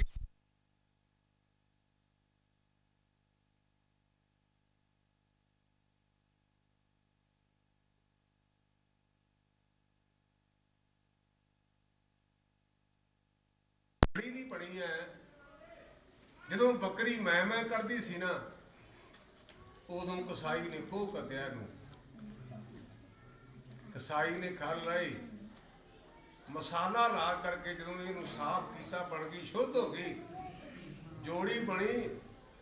ਤੇ ਕਹਿੰਦੇ ਭਾਈ ਉਹਨੂੰ ਦਰਬਾਰ ਸਾਹਿਬ ਆਪਾਂ ਵਜਾਉਣਾ, ਬੜਾ ਕੀਰਤਨ ਦਾ ਆਨੰਦ ਆਵੇਗਾ ਜੋੜੀ ਨਾਲ। ਹੈ ਤਾਂ ਚਮੜਾ ਹੀ ਨਾ। ਜਦੋਂ ਤੂੰ ਆ ਗਈ ਉਦੋਂ ਸੁੱਚੇ ਹੋ ਗਏ। ਜਿੰਨਾ ਚਿਰ ਮੈਂ ਹੈ ਉਹਨਾਂ ਚਿਰ ਆਪਾਂ ਝੂਠੇ ਹਾਂ। ਗੁਰੂ ਗ੍ਰੰਥ ਸੱਚੇ ਪਾਤਸ਼ਾਹ ਦੀ ਸਾਰੀ ਬਾਣੀ ਦੇ ਵਿੱਚ ਗੁਰਮੁਖੋ ਸਾਨੂੰ ਇੱਕੋ ਇੱਕ ਪ੍ਰੇਰਨਾ ਤੇ ਗੁਰਮੁਖਾ ਮੈਂ ਨੂੰ ਪਾਸੇ ਕਰਕੇ ਤੂੰ ਹੋ ਜਾ। ਤੂੰ ਦੀ ਅੱਗੇ ਅਰਦਾਸ ਕਰਦੇ ਤੂੰ ਸੱਚਾ ਹੋ ਜਾਏਗਾ। ਗੁਰੂ ਗ੍ਰੰਥ ਸੱਚੇ ਪਾਤਸ਼ਾਹ ਤਾਂ ਹਾਰ ਹੈ। ਨਾਨਕ ਹੁਕਮੈ ਜੇ ਬੁਝੈ ਤਾਂ ਹਉਮੈ ਕਹਿ ਨਾ ਕੋਏ। ਜਿਨ੍ਹਾਂ ਨੇ ਹੁਕਮ ਨੂੰ ਬੁੱਝ ਲਿਆ ਨਾ, ਉਹਨਾਂ ਦੇ ਅੰਦਰ ਮੈਂ ਨਹੀਂ ਰਹਿੰਦੀ। ਗੁਰੂ ਗ੍ਰੰਥ ਸੱਚੇ ਪਾਤਸ਼ਾਹ ਗੁਰਮੁਖੋ ਸਾਨੂੰ ਥਾਂ ਥਾਂ ਤੇ ਤੂੰ ਕਹਿਣ ਦੀ ਗੱਲ ਸਿਖਾਉਂਦਾ। ਤੂੰ ਤੇ ਇਹ ਬਾਣੀ ਪੜ੍ਹਨ ਦੇ ਨਾਲ ਕਈ ਗੁਰਮੁਖ ਪਿਆਰੇ ਇਹ ਵੀ ਕਹਿ ਦਿੰਦੇ ਨੇ ਵੀ ਭਾਈ ਸਾਹਿਬ ਸਾਨੂੰ ਬਾਣੀ ਦੀ ਸਮਝ ਨਹੀਂ ਪੈਂਦੀ, ਅਰਥ ਨਹੀਂ ਆਉਂਦੇ, ਅਸੀਂ ਕਿਹੜੇ ਗਿਆਨੀ ਆ। ਬਾਣੀ ਪੜ੍ਹੀ ਜਾਣੇ ਪਰ ਸਾਡਾ ਭਲਾ ਭਲਾ ਹੋ ਜਾਏਗਾ। ਇਹ ਆਮ ਸਾਡਾ ਸਵਾਲ ਹੈ, ਆਮ ਵੀਰਾਂ ਦਾ ਭੈਣਾਂ ਦਾ, ਵੀ ਗਿਆਨੀ ਜੀ ਸਾਨੂੰ ਅਰਥ ਨਹੀਂ ਆਉਂਦੇ, ਬਾਣੀ ਪੜ੍ਹਨ ਦਾ ਕੋਈ ਫਾਇਦਾ ਹੋਵੇਗਾ? ਬਿਲਕੁਲ ਹੋਏਗਾ। ਇਹਦਾ ਜਵਾਬ ਸਤਵੇਂ ਪਾਤਸ਼ਾਹ ਨੇ ਸਾਨੂੰ ਦਿੱਤਾ ਹੈ। ਸਤਵੇਂ ਪਾਤਸ਼ਾਹ ਨੂੰ ਸਿੱਖਾਂ ਨੇ ਸਵਾਲ ਕੀਤਾ, ਪਾਤਸ਼ਾਹ ਸਾਨੂੰ ਅਰਥ ਨਹੀਂ ਆਉਂਦੇ, ਬਾਣੀ ਪੜ੍ਹਨ ਦਾ ਕੀ ਫਾਇਦਾ ਹੈ? ਉੱਥੇ ਲਿਖਿਆ ਵੀ ਜਿਨ੍ਹਾਂ ਨੇ ਸ਼ੰਕਾ ਕੀਤਾ ਸੀ, ਗੁਰੂ ਹਰਿ ਸੱਚੇ ਪਾਤਸ਼ਾਹ ਉਹਨੂੰ ਨਾਲ ਲੈ ਕੇ ਬਰ ਸੈਰ ਤੁਰ ਪਏ। ਇਹ ਲਿਖਿਆ ਜੀ ਇਤਿਹਾਸ ਵਿੱਚ। ਇੱਕ ਟਿੱਬੇ 'ਤੇ ਗਏ, ਮੀਂਹ ਪੈ ਕੇ ਹਟਿਆ, ਭਾਦੋਂ ਦਾ ਮਹੀਨਾ, ਸਾਉਣ ਭਾਦੋਂ ਦਾ। ਇੱਕ ਠਿਕਰੀ ਚਮਕਦੀ ਹੈ। ਇੱਕ ਸਿੱਖ ਨੂੰ ਕਹਿਣ ਲੱਗਾ, ਗੁਰਮੁਖਾ ਉਹ ਠਿਕਰੀ ਫੜ ਕੇ ਲਿਆ। ਉਹਨੇ ਲਿਆਂਦੀ ਤੇ ਕਹਿਣ ਲੱਗੇ, ਗੁਰਮੁਖਾ ਇਹ ਠਿਕਰੀ ਚਮਕਦੀ ਕਿਉਂ ਹੈ? ਉਹ ਕਹਿਣ ਲੱਗਾ, ਮਹਾਰਾਜ ਉਂਝ ਤਾਂ ਮੈਂ ਇੰਨਾ ਸਿਆਣਾ ਨਹੀਂ, ਪਰ ਮੇਰਾ ਅੰਦਾਜ਼ਾ ਹੈ ਜਦੋਂ ਕਿਤੇ ਪਿੰਡ ਵਸਦਾ ਹੋਵੇਗਾ ਨਾ, ਪਿੰਡ ਥੇ ਹੋਇਆ ਸੀ ਉਹ, ਉਦੋਂ ਇਹ ਬਿਲਕੁਲ ਘਿਓ ਵਾਲਾ ਭਾਂਡਾ ਹੋਵੇਗਾ, ਘਿਓ ਵਾਲਾ ਭਾਂਡਾ ਕਿਸੇ ਸਵਾਣੀ ਦਾ, ਤੇ ਭਾਂਡਾ ਟੁੱਟ ਗਿਆ ਤਾਂ ਚਮਕਦਾ ਹੈ। ਤੇ ਗੁਰੂ ਹਰਿ ਸੱਚੇ ਪਾਤਸ਼ਾਹ ਕਹਿਣ ਲੱਗੇ ਵੀ ਗੁਰਮੁਖਾ ਫਿਰ ਤੁਹਾਡੇ ਸਵਾਲ ਦਾ ਜਵਾਬ ਤਾਂ ਤੁਹਾਨੂੰ ਮਿਲ ਗਿਆ। ਕਹਿਣ ਲੱਗੇ ਨਹੀਂ, ਸਮਝਿਆ ਨਹੀਂ। ਗੁਰੂ ਪਾਤਸ਼ਾਹ ਕਹਿੰਦੇ ਤੁਸੀਂ ਸਾਨੂੰ ਇਹ ਕਿਹਾ ਸੀ ਵੀ ਬਾਣੀ ਪੜ੍ਹਦੇ ਹਾਂ ਸਾਨੂੰ ਅਰਥ ਨਹੀਂ ਆਉਂਦੇ, ਸਾਨੂੰ ਇਹਦਾ ਕੀ ਫਾਇਦਾ ਹੋਵੇਗਾ? ਘਿਓ ਜੜ ਹੈ, ਜਿਹੜੀ ਘਿਓ ਵਾਲੀ ਤੌੜੀ ਇਹ ਵੀ ਜੜ ਹੈ, ਲੇਕਿਨ ਤੌੜੀ 'ਚ ਘਿਓ ਪਿਆ ਤੇ ਉਹਦੀ ਥੰਧਿਆਈ ਨਾ ਗਈ, ਉਹਦਾ ਅਸਰ ਰਿਹਾ। ਨਾ ਘਿਓ ਬੋਲਦਾ, ਨਾ ਘਿਓ ਵਾਲੀ ਤੌੜੀ ਬੋਲਦੀ, ਪਰ ਉਸ ਤੌੜੀ 'ਚ ਘਿਓ ਪਿਆ ਰਿਹਾ ਔਰ ਥੰਧਿਆਈ ਨੇ ਉਹਦੇ 'ਤੇ ਅਸਰ ਕੀਤਾ। ਕਈ ਸਾਲਾਂ ਤੋਂ ਬਾਅਦ ਵੀ ਉਹਦੀ ਚਿਕਨਾਈ ਨਹੀਂ ਗਈ। ਇਸ ਕਰਕੇ ਗੁਰਮੁਖੋ ਆਪਾਂ ਨੂੰ ਅਰਥ ਆਉਂਦੇ ਨੇ, ਨਹੀਂ ਆਉਂਦੇ, ਲੇਕਿਨ ਗੁਰਬਾਣੀ ਦਾ ਅਸਰ ਲਾਜ਼ਮੀ ਹੋਵੇਗਾ। ਆਪਾਂ ਨੂੰ ਤਾਂ ਮਨੁੱਖ ਜਾਮਾ ਮਿਲਿਆ, ਆਪਾਂ ਬੋਲ ਵੀ ਸਕਦੇ ਹਾਂ, ਕਿਸੇ ਨਾਲ ਗੱਲ ਕਰਕੇ ਅਰਥਾਂ ਬਾਰੇ ਪੁੱਛ ਵੀ ਸਕਦੇ ਹਾਂ, ਲੇਕਿਨ ਕੌੜਾ ਰੇਠਾ ਨਹੀਂ ਬੋਲ ਸਕਦਾ। ਲੇਕਿਨ ਬਾਬੇ ਨੇ ਕੌੜੇ ਰੇਠੇ ਥੱਲੇ ਬਾਣੀ ਪੜ੍ਹੀ, ਉਹ ਅੱਜ ਵੀ ਮਿੱਠਾ ਹੈ। ਬਾਣੀ ਪੜ੍ਹੀ ਗੁਰੂ ਨਾਨਕ ਪਾਤਸ਼ਾਹ ਮਹਾਰਾਜ ਨੇ ਪੰਜਾ ਸਾਹਿਬ ਪੱਥਰ ਦੇ ਕੋਲ, ਪੱਥਰ ਮੋਮ ਹੋ ਗਿਆ। ਜੇ ਬਾਬੇ ਦੀ ਬਾਣੀ ਦਾ ਅਸਰ ਪੱਥਰ 'ਤੇ ਹੋਇਆ, ਜੇ ਬਾਬੇ ਦੀ ਬਾਣੀ ਦਾ ਅਸਰ ਕੌੜੇ ਰੇਠੇ 'ਤੇ ਹੋਇਆ, ਤੇ ਗੁਰੂ ਕੇ ਸਿੱਖਾ ਤੇਰੇ 'ਤੇ ਕਿਉਂ ਨਾ ਹੋਵੇਗਾ? ਗੁਰਬਾਣੀ ਮਿੱਠੀ ਅੰਮ੍ਰਿਤਾਰ, ਜਿਨ ਪੀਤੀ ਤਿਸ ਮੋਖ ਦਵਾਰ। ਸਾਨੂੰ ਹਦਾਇਤ ਹੈ ਸਿੱਖਾ, ਜਿਹੜਾ ਤੈਨੂੰ ਮਨੁੱਖਾ ਜਨਮ ਮਿਲਿਆ, ਮਿਲਿਆ ਕਾਹਦੇ ਵਾਸਤੇ ਆਇਆ? ਆਇਓ ਸੁਣ ਪੜ੍ਹਨ ਕੋ ਬਾਣੀ। ਤੈਨੂੰ ਵਾਹਿਗੁਰੂ ਨੇ ਸੰਸਾਰ ਵਿੱਚ ਬਾਣੀ ਸੁਣਨ ਤੇ ਬਾਣੀ ਪੜ੍ਹਨ ਵਾਸਤੇ ਹੀ ਭੇਜਿਆ ਹੈ। ਫਿਰ ਉਹ ਸਵਾਲ, ਇਹ ਗੁਰਬਾਣੀ ਕਰੇਗੀ ਕੀ? ਜੇ ਭਲਾ ਭਾਈ ਸਾਹਿਬ ਅਸੀਂ ਗੁਰਬਾਣੀ ਪੜ੍ਹੀ ਜਾਈਏ, ਗੁਰਬਾਣੀ ਸੁਣੀ ਜਾਈਏ, ਇਹਦੇ ਨਾਲ ਕੀ ਹੋਵੇਗਾ? ਇਹਦਾ ਜਵਾਬ ਦਿੱਤਾ ਜੀ ਗੁਰੂ ਗੋਬਿੰਦ ਸਿੰਘ ਕਲਗੀਧਰ ਬਾਪੂ ਨੇ। ਕਲਗੀਧਰ ਪਾਤਸ਼ਾਹ ਮਹਾਰਾਜ ਦੇ ਦਰਬਾਰ ਵਿੱਚ ਮਾਈ ਭਾਈ ਆਉਂਦਾ, ਕੋਈ ਕੱਪੜਾ ਭੇਟ ਕਰਦਾ, ਕੋਈ ਪੈਸਾ ਭੇਟ ਕਰਦਾ, ਜੋ ਜੋ ਕਿਸੇ ਦੀ ਸ਼ਰਧਾ। ਉੱਥੇ ਇਤਿਹਾਸ ਵਿੱਚ ਲਿਖਿਆ ਹੈ, ਕੋਈ ਰਿਸ਼ੀ ਆਇਆ, ਉਹਨੇ ਕਲਗੀਧਰ ਪਾਤਸ਼ਾਹ ਮਹਾਰਾਜ ਦੇ ਅੱਗੇ ਖੰਭ ਭੇਟ ਕੀਤੇ। ਖੰਭ, ਇਹ ਜੋ ਬੇਨਤੀ ਕਰ ਰਿਹਾ ਨਾ, ਟਾਈਮ ਪਾਸ ਨਹੀਂ, ਇਤਿਹਾਸ ਲਿਖਿਆ ਹੋਇਆ ਹੈ। ਉਹਨੇ ਖੰਭ ਭੇਟ ਕੀਤੇ, ਤੇ ਜਿਨ੍ਹਾਂ ਨੇ ਆਖਿਆ ਸੀ ਨਾ ਬਾਣੀ ਪੜ੍ਹਨ ਨਾਲ ਕੀ ਹੁੰਦਾ ਹੈ, ਜਿਹੜਾ ਗੁਰੂ ਪਾਤਸ਼ਾਹ ਮਹਾਰਾਜ ਦੇ ਤੋਸ਼ੇ ਖਾਨਦਾਨ ਚਾਹ ਸੀ ਭਾਈ ਆਲਮ ਸਿੰਘ, ਉਹਨੂੰ ਕਹਿਣ ਲੱਗੇ, ਆਲਮ ਸਿੰਘਾ ਇਹਨਾਂ ਖੰਭਾਂ ਨੂੰ ਸਾਡੇ ਤੀਰਾਂ ਦੇ ਨਾਲ ਜੋੜ ਦੇ, ਫਿੱਟ ਕਰ ਦੇ। ਉਹਨੇ ਕਰ ਦਿੱਤੇ। ਕਲਗੀਧਰ ਪਾਤਸ਼ਾਹ ਵਿੱਚ ਕਹਿਣ ਲੱਗੇ, ਆਓ ਸਿੰਘੋ ਤੁਹਾਨੂੰ ਵਿਖਾਈਏ ਵੀ ਗੁਰਬਾਣੀ ਕੀ ਕਰਦੀ ਹੈ। ਅੱਜ ਮੈਂ ਤੀਰ ਚਲਾਉਣੇ ਨੇ, ਜਿਹੜਾ ਤੁਹਾਡੇ 'ਚੋਂ ਦੌੜ ਕੇ ਤੀਰ ਚੁੱਕ ਕੇ ਲਿਆਵੇਗਾ, ਸਭ ਤੋਂ ਪਹਿਲਾਂ ਉਸ ਨੂੰ ਅਸੀਂ ਵਿਸ਼ੇਸ਼ ਇਨਾਮ ਦਿਆਂਗੇ, ਵਿਸ਼ੇਸ਼ ਸਤਿਕਾਰ ਕਰਾਂਗੇ ਉਹਦਾ, ਜਿਹਨੇ ਇੰਨੀ ਮਿਹਨਤ ਕੀਤੀ। ਕਲਗੀਧਰ ਪਾਤਸ਼ਾਹ ਨੇ ਤੀਰ ਚਲਾਏ। ਸਿੰਘਾਂ ਨੇ ਬੜੀ ਕੋਸ਼ਿਸ਼ ਕੀਤੀ, ਬੜੀ ਦੌੜ ਲਾਈ, ਪਰ ਤੀਰ ਹੱਥ ਵਿੱਚ ਨਾ ਆਏ। ਕਹਿਣ ਲੱਗੇ ਮਹਾਰਾਜ ਪੈਰਵਾਈ ਤਾਂ ਬੜੀ ਕੀਤੀ, ਪਰ ਜਿਹੜੇ ਤੀਰ ਨੇ ਨਾ ਉਹ ਕਾਸ਼ ਨੂੰ ਜਾਂਦੇ ਦਿਸੇ ਨੇ, ਥੱਲੇ ਨਹੀਂ ਡਿੱਗੇ। ਗੁਰਦੇਵ ਕਹਿਣ ਲੱਗੇ ਬਿਲਕੁਲ ਤੁਸੀਂ ਠੀਕ ਆਖਿਆ, ਪਰ ਡਿੱਗੇ ਕਿਉਂ ਨਹੀਂ, ਤੁਹਾਨੂੰ ਪਤਾ? ਕਹਿੰਦੇ ਜੀ ਨਹੀਂ। ਜਿਹੜੀ ਮੈਂ ਗੱਲ ਕਹਿਣ ਲੱਗਾ ਇਹ ਆਮ ਪ੍ਰਚਲਿਤ ਨਹੀਂ, ਪਰ ਗ੍ਰੰਥਾਂ 'ਚ ਲਿਖੀ ਹੈ। ਕੁਰਾਨ ਵਿੱਚ ਵੀ ਇਹਦਾ ਜ਼ਿਕਰ ਹੈ ਤੇ ਬਾਕੀ ਧਰਮਾਂ ਵਿੱਚ ਜ਼ਿਕਰ ਹੈ। ਭਾਈ ਗੁਰਦਾਸ ਦੀਆਂ ਤੁਸੀਂ ਵਾਰਾਂ ਪੜ੍ਹਨੀਆਂ, ਉੱਥੇ ਅਨਲ ਮਨਲ ਦੋ ਪੰਛੀਆਂ ਦਾ ਜ਼ਿਕਰ ਲਿਖਿਆ। ਭਾਈ ਗੁਰਦਾਸ ਨੇ ਅਨਲ ਮਨਲ ਪਵਿੱਤਰ ਕੁਰਾਨ ਦੇ ਵਿੱਚ ਇੱਕ ਪੰਛੀ ਦਾ ਨਾਂ ਲਿਖਿਆ, ਹੁਮਾ ਪੰਛੀ, ਜਿਹਨੂੰ ਹੁਮਾਯੂ ਵੀ ਕਹਿੰਦੇ ਨੇ। ਹੁਮਾ ਕਰਕੇ ਲਿਖਿਆ, ਹਾਹੇ ਨੂੰ ਔਂਕੜ, ਮੰਮੇ ਨੂੰ ਕੰਨਾਂ ਤੇ ਅੱਗੇ ਬਿੰਦੀ। ਇਹਦਾ ਮਤਲਬ ਕੀ ਹੈ? ਇਹਦਾ ਮਤਲਬ ਇਹ ਹੈ ਗੁਰਮੁਖੋ, ਮੈਂ ਨਾਲ ਆਪਣੀ ਸੇਫਟੀ ਲਈ ਕਹਿਣੇ ਵੀ ਤੁਸੀਂ ਕਹਿਣਾ ਵੀ ਗਿਆਨੀ ਜੀ ਕਿੱਥੇ ਲਿਖਿਆ, ਤੇ ਮੈਂ ਬੇਨਤੀ ਕੀਤੀ ਇੱਕ ਭਾਈ ਗੁਰਦਾਸ ਨੇ, ਇੱਕ ਕੁਰਾਨ ਨੇ।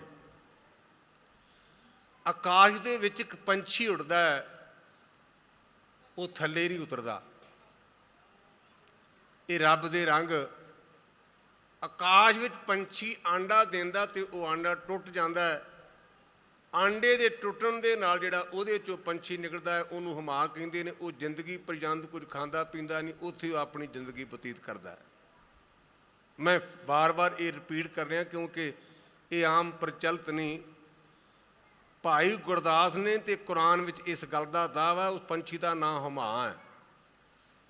ਬੇਨਤੀ ਮੈਂ ਕਰ ਰਿਹਾ ਵੀ ਗੁਰਬਾਣੀ ਪੜ੍ਹਨ ਦਾ ਕੀ ਫਾਇਦਾ? ਕਲਗੀਧਰ ਪਾਤਸ਼ਾਹ ਕਹਿਣ ਲੱਗੇ ਸਿੰਘੋ ਤੁਸੀਂ ਕਿਹਾ ਵੀ ਤੀਰ ਥੱਲੇ ਨਹੀਂ ਡਿੱਗੇ, ਬਿਲਕੁਲ ਤੁਸੀਂ ਠੀਕ ਆਖਿਆ, ਦਰੁਸਤ ਆਖਿਆ। ਕਿਉਂ? ਜਿਹੜੇ ਸਾਡੇ ਤੀਰਾਂ ਨਾਲ ਖੰਭ ਲੱਗੇ ਸਨ, ਇਹ ਹੁਮਾ ਪੰਛੀ ਦੇ ਖੰਭਾਂ ਦੇ ਸਨ, ਔਰ ਉਹ ਪੰਛੀ ਆਕਾਸ਼ੀ ਹੋਣ ਕਰਕੇ ਉਹ ਇੱਥੋਂ ਦੇ ਤੀਰਾਂ ਨੂੰ ਤਾਂ ਲੈ ਗਿਆ।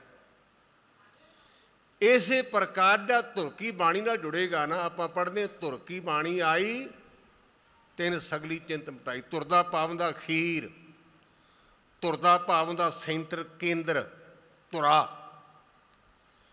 ਗੁਰਮੁਖਾ ਧੁਰ ਦੀ ਬਾਣੀ ਨਾਲ ਜੁੜ ਜਾਏਗਾ, ਧੁਰ ਪਹੁੰਚੇਗਾ।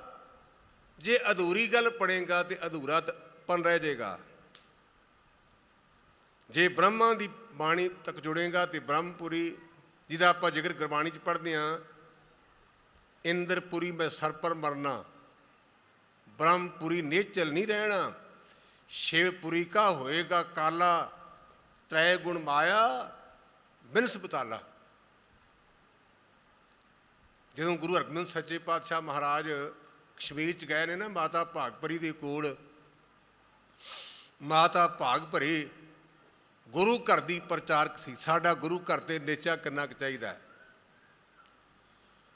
ਉਹਨੇ ਮਾਤਾ ਨੇ ਖੱਦਰ ਦਾ ਰੇਜਾ ਤਿਆਰ ਕੀਤਾ ਤੇ ਕਹਿਣ ਲੱਗੀ ਗੁਰੂ ਹਰਗੋਬਿੰਦ ਸੱਚੇ ਪਾਤਸ਼ਾਹ ਮੇਰੀ ਕੋਈ ਇੱਛਾ ਨਹੀਂ, ਮੇਰੀ ਇੱਕੋ ਇੱਕ ਇੱਛਾ ਵੀ ਤੂੰ ਇੱਥੇ ਆਵੇਂ ਤੇ ਮੈਂ ਇਸ ਖੱਦਰ ਦਾ ਤੈਨੂੰ ਚੋਲਾ ਪਵਾਵਾਂ ਤੇ ਮੈਂ ਉਹ ਚੋਲਾ ਤੈਨੂੰ ਵੇਖ ਕੇ ਮੱਥਾ ਟੇਕਾਂ ਤੇ ਮੈਨੂੰ ਤੇਰੀ ਚਰਨਾਂ 'ਚ ਥਾਂ ਮਿਲ ਜੇ, ਮੇਰੀ ਕੋਈ ਮੰਗ ਨਹੀਂ। ਇਹ ਸ਼੍ਰੀਨਗਰ ਦੇ ਰਹਿਣ ਵਾਲੀ ਮਾਤਾ ਭਾਗਪੁਰ ਦੀ ਇੱਛਾ ਸੀ। ਬਜ਼ੁਰਗ ਹੋ ਗਈ ਉਹ ਮਾਤਾ।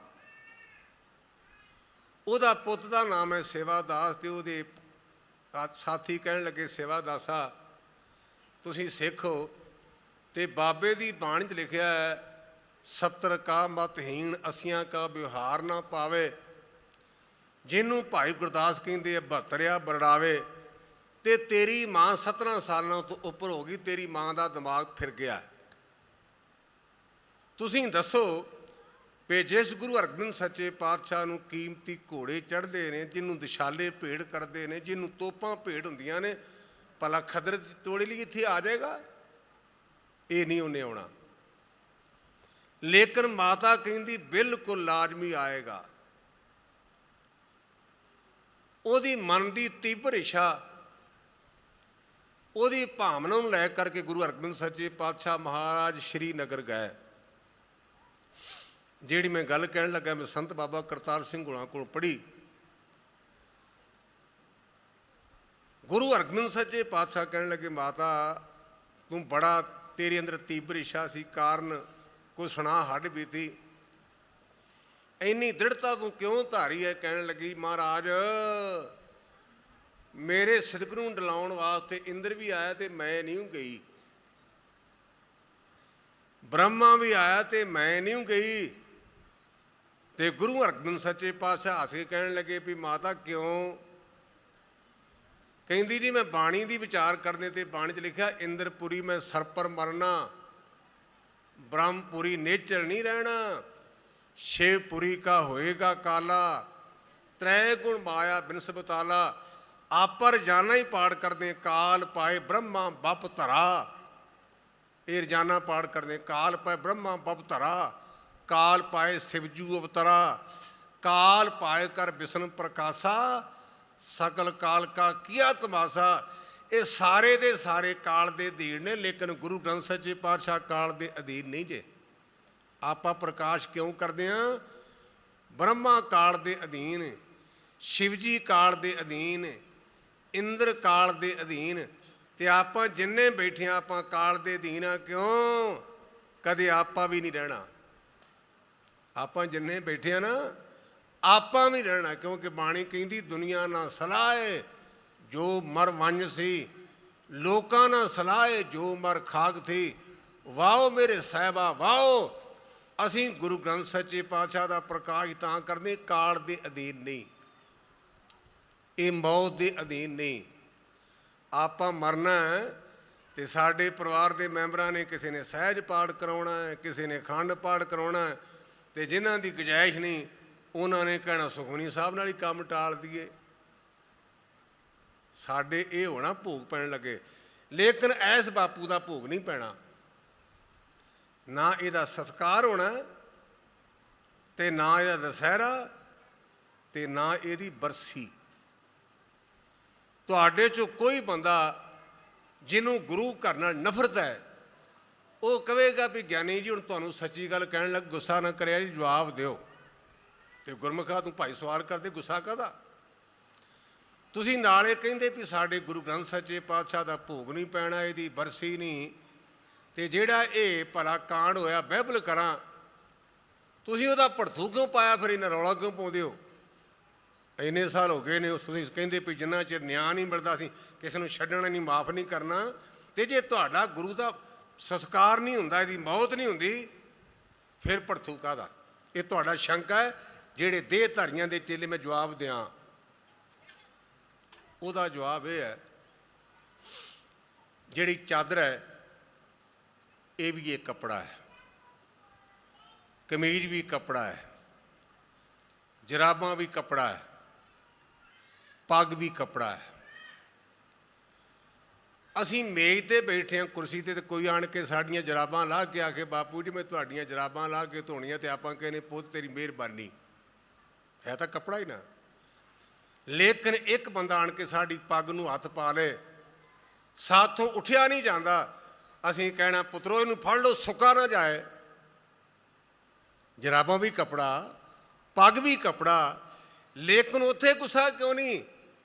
ਸਾਡੇ ਗੁਰੂ ਗ੍ਰੰਥ ਸੱਚੇ ਪਾਤਸ਼ਾਹ ਨੂੰ ਕੋਈ ਮਾਰਨ ਵਾਲਾ ਜੰਮਿਆ ਨਹੀਂ, ਸਾਨੂੰ ਗੁੱਸਾ ਇਸ ਦਾ ਹੈ ਜਿਹੜੇ ਕਾਗਜ਼ ਨੇ ਇਹ ਸਾਡੇ ਗੁਰੂ ਦਾ ਚੋਲਾ ਨੇ, ਤੇ ਕਿਸੇ ਦੀ ਕੋਈ ਚੋਲੇ ਨੂੰ ਖਿੱਚੇ ਤੇ ਉਹਦੀ ਬੇਅਦਬੀ ਨਹੀਂ ਹੁੰਦੀ, ਇਨਸਲਟ ਨਹੀਂ ਹੁੰਦੀ। ਸਾਨੂੰ ਇਸ ਗੱਲ ਦਾ ਗਿਲਾ ਵੀ ਕਿਹੜਾ ਇਹੋ ਜਿਹਾ ਨਕੰਮੀ ਮਾਂ ਦਾ ਪੁੱਤ ਹੈ ਜਿਹਨੇ ਸਾਡੇ ਗੁਰੂ ਦੇ ਚੋਲੇ ਨੂੰ ਹੱਥ ਪਾਇਆ।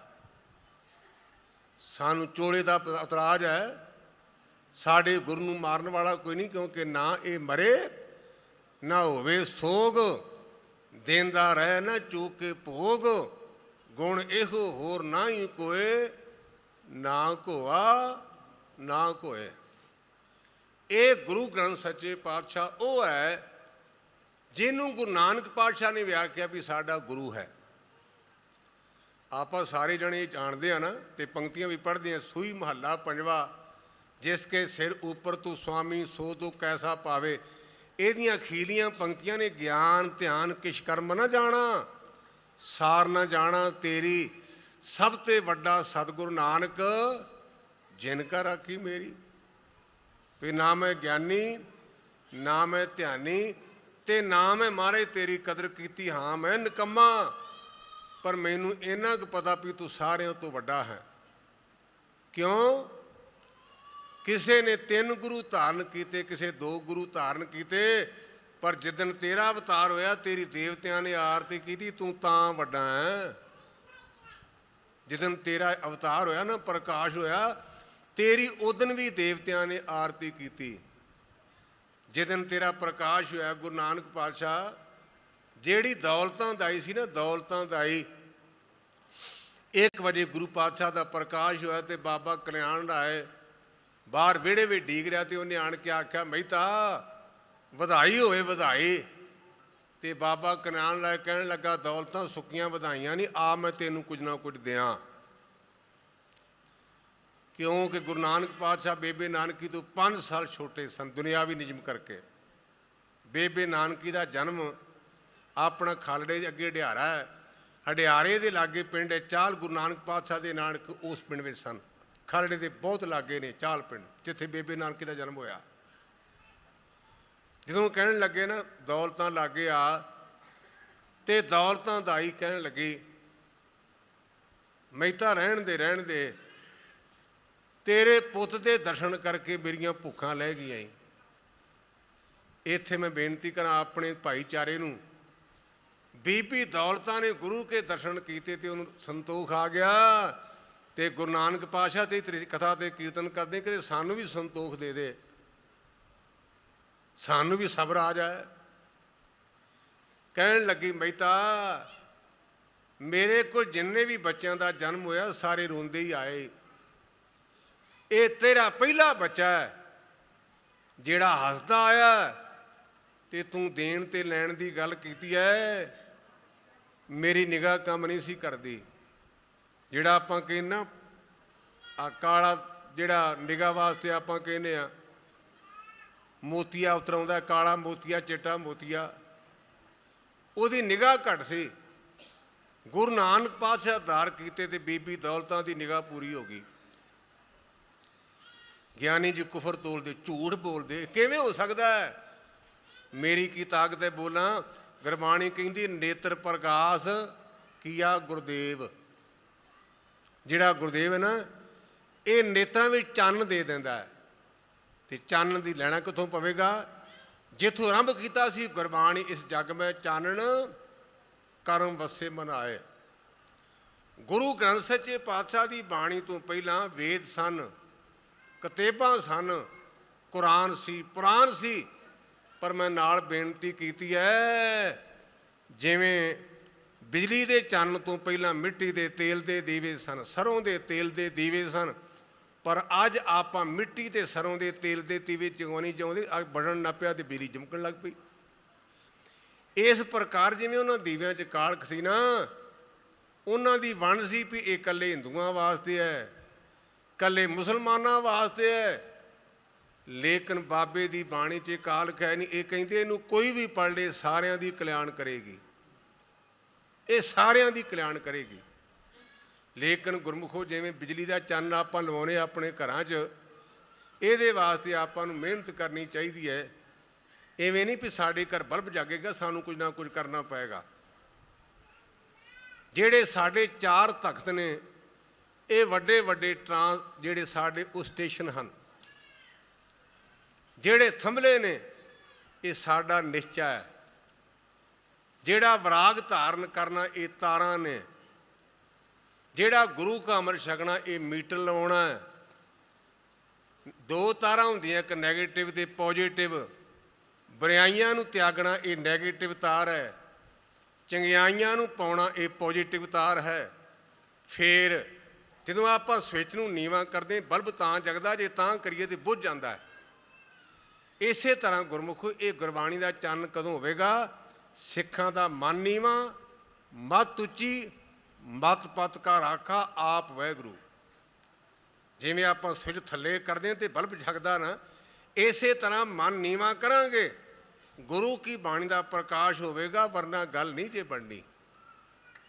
ਇਸ ਕਰਕੇ ਆਪਾਂ ਗੁਰੂ ਗ੍ਰੰਥ ਸੱਚੇ ਪਾਤਸ਼ਾਹ ਮਹਾਰਾਜ ਦੀ ਪਾਵਨ ਬਾਣੀ ਨਾਲ ਜੁੜਦੇ ਹਾਂ, ਪ੍ਰਕਾਸ਼ ਕਰਦੇ ਹਾਂ। ਕਿਉਂਕਿ ਮੈਂ ਆਰੰਭ ਕੀਤਾ, ਇਹ ਵੰਡੀਆਂ ਨਹੀਂ ਪਾਉਂਦੀ, ਇਹ ਸਾਰਿਆਂ ਦੀ ਸਾਂਝੀ ਹੈ।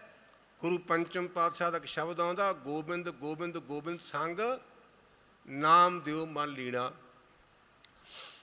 ਜਿਹੜਾ ਗਿਆਨ ਦੇ ਦੁਆਰਾ ਜਾਣਿਆ ਜਾਂਦਾ ਨਾ ਪਰਮਾਤਮਾ, ਉਹਦੇ 'ਚ ਬਾਬੇ ਨਾਮਦੇਵ ਦਾ ਮਨ ਲੀਨ ਹੋ ਗਿਆ। ਤੇ ਬਾਬੇ ਨਾਮਦੇਵ ਦਾ ਮਨ ਲੀਨ ਹੋਣ ਦਾ ਕਾਰਨ ਜੋ ਆਪਾਂ ਮਾਪਿਆਂ ਕੋਲ ਵੀ ਨਹੀਂ ਉਹ ਕੁਝ ਮਿਲੇਗਾ ਨਾ। ਭਾਈ ਗੁਰਦਾਸ ਲਿਖਦੇ ਨੇ, ਕੰਮ ਕਿਤੇ ਪਿਉ ਚੱਲਿਆ ਨਾਮਦੇਵ ਨੂੰ ਕਹਿ ਸਮਝਾਇਆ, ਠਾਕਰ ਦੀ ਪੂਜਾ ਕਰੀ ਦੁੱਧ ਪਿਆਵਣ ਕਹਿ ਸਮਝਾਇਆ। ਪਿਓ ਚੱਲਿਆ ਕੰਮ ਤੇ ਆਪਣੇ ਪੁੱਤ ਨੂੰ ਕਹਿਣ ਲੱਗਾ, ਪੁੱਤਰ ਠਾਕਰਾਂ ਦੀ ਪੂਜਾ ਕਰੀ, ਇਹਨੂੰ ਦੁੱਧ ਪਿਆਈ, ਨਾਮ ਦਿਓ ਇਸ਼ਨਾਨ ਕਰ, ਕਪਲ ਕਾਏ ਦੋਏ ਕੇ ਚੋਲਾ। ਹੁਣ ਉਹਨੂੰ ਚਾਅ ਚੜਿਆ ਵੀ ਅੱਜ ਮੈਂ ਭਗਵਾਨ ਨੂੰ ਭੋਗ ਲਵਾਉਣਾ, ਤੇ ਅੱਜ ਟਾਈਮ ਤੋਂ ਪਹਿਲਾਂ ਉਹਨੇ ਜਾ ਕੇ ਗਾਂ ਚੋ ਲਈ। ਔਰ ਉਸ ਮੂਰਤੀ ਵਿੱਚੋਂ ਭਗਵਾਨ ਨੇ ਦਰਸ਼ਨ ਦਿੱਤੇ। ਕਹਿਣ ਦਾ ਭਾਵ ਹੈ ਕਿ ਧਰਮ ਨਿਸ਼ਚੇ ਤੇ ਖਲੋਤਾ, ਨਿਸ਼ਚੇ ਤੇ ਭਰੋਸੇ ਤੇ। ਔਰ ਉਹ ਗੋਬਿੰਦ ਦੇ ਨਾਲ ਬਾਬਾ ਨਾਮਦੇਵ ਇੰਨਾ ਲੀਨ ਹੋਇਆ ਹੈ, ਉਹਦੀ ਭਗਵਾਨ ਇੰਨੀ ਮੰਨਦਾ ਹੈ। ਲੋਕੀ ਮੰਦਰਾਂ ਵਾਲੇ ਪਾਸੇ ਨੂੰ ਮੂੰਹ ਕਰਦੇ ਤੇ ਮੰਦਰ ਨਾਮਦੇਵ ਵਾਲੇ ਪਾਸੇ ਮੂੰਹ ਕਰਦਾ। ਲੋਕੀ ਮੰਦਰ ਵਾਲੇ ਪਾਸੇ ਵੱਲ ਮੂੰਹ ਕਰਦੇ ਤੇ ਭਗਵਾਨ ਨਾਮਦੇਵ ਵਾਲੇ ਪਾਸੇ ਨੂੰ ਮੂੰਹ ਕਰਦਾ। ਤੁਸੀਂ ਕਿਤੇ ਹਜ਼ੂਰ ਸਾਹਿਬ ਨੂੰ ਗਏ ਹੋ, ਮੈਨੂੰ ਮੌਕਾ ਮਿਲਿਆ, ਉੱਥੇ ਇੱਕ ਉਂਡਾ ਸ਼ਹਿਰ ਹੈ, ਉੱਥੇ ਧਰਮ ਦੇ ਠੇਕੇਦਾਰ ਨਾਮਦੇਵ ਨੂੰ ਅੰਦਰ ਨਹੀਂ ਜਾਣ ਦਿੰਦੇ ਵੀ ਤੇਰੀ ਜਾਤ ਨਹੀਂ, ਵੀ ਬਾਹਰ ਹੋ ਜਾ ਦਰਵਾਜ਼ੇ ਤੋਂ ਬਾਹਰ। ਬਾਬਾ ਨਾਮਦੇਵ ਕਹਿਣ ਲੱਗਾ ਵੀ ਇਹਨਾਂ ਦਾ ਕੱਢ ਦਿੱਤਾ ਠੇਕੇਦਾਰਾਂ ਨੇ, ਤੂੰ ਤਾਂ ਮੇਰਾ ਭਗਵਾਨ, ਤੂੰ ਤਾਂ ਨਾਰਾਜ਼ ਨਾ ਹੋ। ਉੱਥੇ ਬਾਬੇ ਨਾਮਦੇਵ ਨੇ ਇੱਕ ਸ਼ਬਦ ਉਚਾਰਿਆ ਜੋ ਬਾਣੀ ਦਰਜ ਹੈ, ਹਾਸਤ ਖੇਲ ਤੇਰੇ ਦਿਉਰੇ ਆਇਆ, ਭਗਤ ਕਰਤ ਨਾਮਾ ਪਕੜ ਉਠਾਇਆ, ਲੈ ਕਮਲੀ ਚੱਲਿਓ ਪਲਟਾਏ, ਦਿਉਰੇ ਪਾਛੇ ਬੈਠਾ ਜਾਏ, ਜਿਉਂ ਜਿਉਂ ਨਾਮਾ ਹਰ ਗੁਣ ਉਚਰੇ, ਭਗਤ ਜਨਾ ਕਾ ਦਿਉਰਾ ਫਿਰੇ। ਆਪਾਂ ਕਹਿੰਦੇ ਵੀ ਗੁਰੂ ਨਾਨਕ ਪਾਤਸ਼ਾਹ ਮਾਰੇ ਚਰਨਾਂ ਨਾਲ ਮੱਕਾ ਫਿਰਿਆ, ਆਪਾਂ ਸਾਊਦੀ ਅਰਬ ਨਹੀਂ ਜਾ ਸਕਦੇ, ਲੇਕਿਨ ਆਪਾਂ ਹਜ਼ੂਰ ਸਾਹਿਬ ਕੋਲ ਜਾ ਕੇ ਵੇਖ ਲਈਏ ਵੀ ਜੇ ਬਾਬੇ ਨਾਮਦੇਵ ਨੇ ਦਿਉਰਾ ਫੇਰਿਆ ਤੇ ਬਾਬਾ ਨਾਨਕ ਮੱਕੇ ਨੂੰ ਕਿਉਂ ਨਾ ਘੁਮਾਵੇਗਾ। ਆ ਕਈ ਤਰਕ ਕਰਦੇ ਨੇ ਨਾ। ਗੋਬਿੰਦ ਗੋਬਿੰਦ ਗੋਬਿੰਦ ਸੰਗ ਨਾਮ ਦਿਓ ਮਨ ਲੀਣਾ, ਆੜ ਦਾਮ ਕੋ ਸ਼ੀਪਰੋ ਹੋਇਓ ਲਖੀਣਾ। ਮੈਨੂੰ ਜਦੋਂ ਮੈਂ ਅੱਧੀ ਇਹ ਸ਼ਬਦ ਪੜ੍ਹਦਾ ਨਾ ਤੇ ਮੈਨੂੰ ਹਾਸਾ ਬੜਾ ਆਉਂਦਾ ਆਪਣੇ ਆਪ ਤੇ। ਜਿਹੜੇ ਕਈ ਸਾਨੂੰ ਟੇਸਮ ਸਾਡੇ ਬਾਰੇ ਕਈ ਕਹਿੰਦੇ ਨੇ ਟਕੇ ਦਾ ਗ੍ਰੰਥੀ, ਸਾਨੂੰ ਕਹਿੰਦੇ ਨੇ ਟਕੇ ਦਾ ਗ੍ਰੰਥੀ। ਜਿਹੜੇ ਆਕੜ ਖੋੜ ਨੇ ਨਾ ਸਾਨੂੰ ਕਹਿੰਦੇ ਟਕੇ ਦਾ ਗ੍ਰੰਥੀ। ਤੇ ਮੇਰਾ ਡਰਾਈਵਰ ਸਿੰਘ ਕਹਿੰਦਾ, ਗਿਆਨੀ ਜੀ ਇਹ ਤੁਹਾਨੂੰ ਕੀ ਕਹਿੰਦੇ? ਮੈਂ ਕਿਹਾ ਇਹਨਾਂ ਦੀ ਮਿਹਰਬਾਨੀ, ਕਮ ਸੋ ਕਮ ਟਕਾ ਵੀ ਕੁਝ ਨਾ ਕੁਝ ਹੈ ਨਾ। ਟਕੇ ਦੀ ਵੀ ਕੀਮਤ ਹੈ।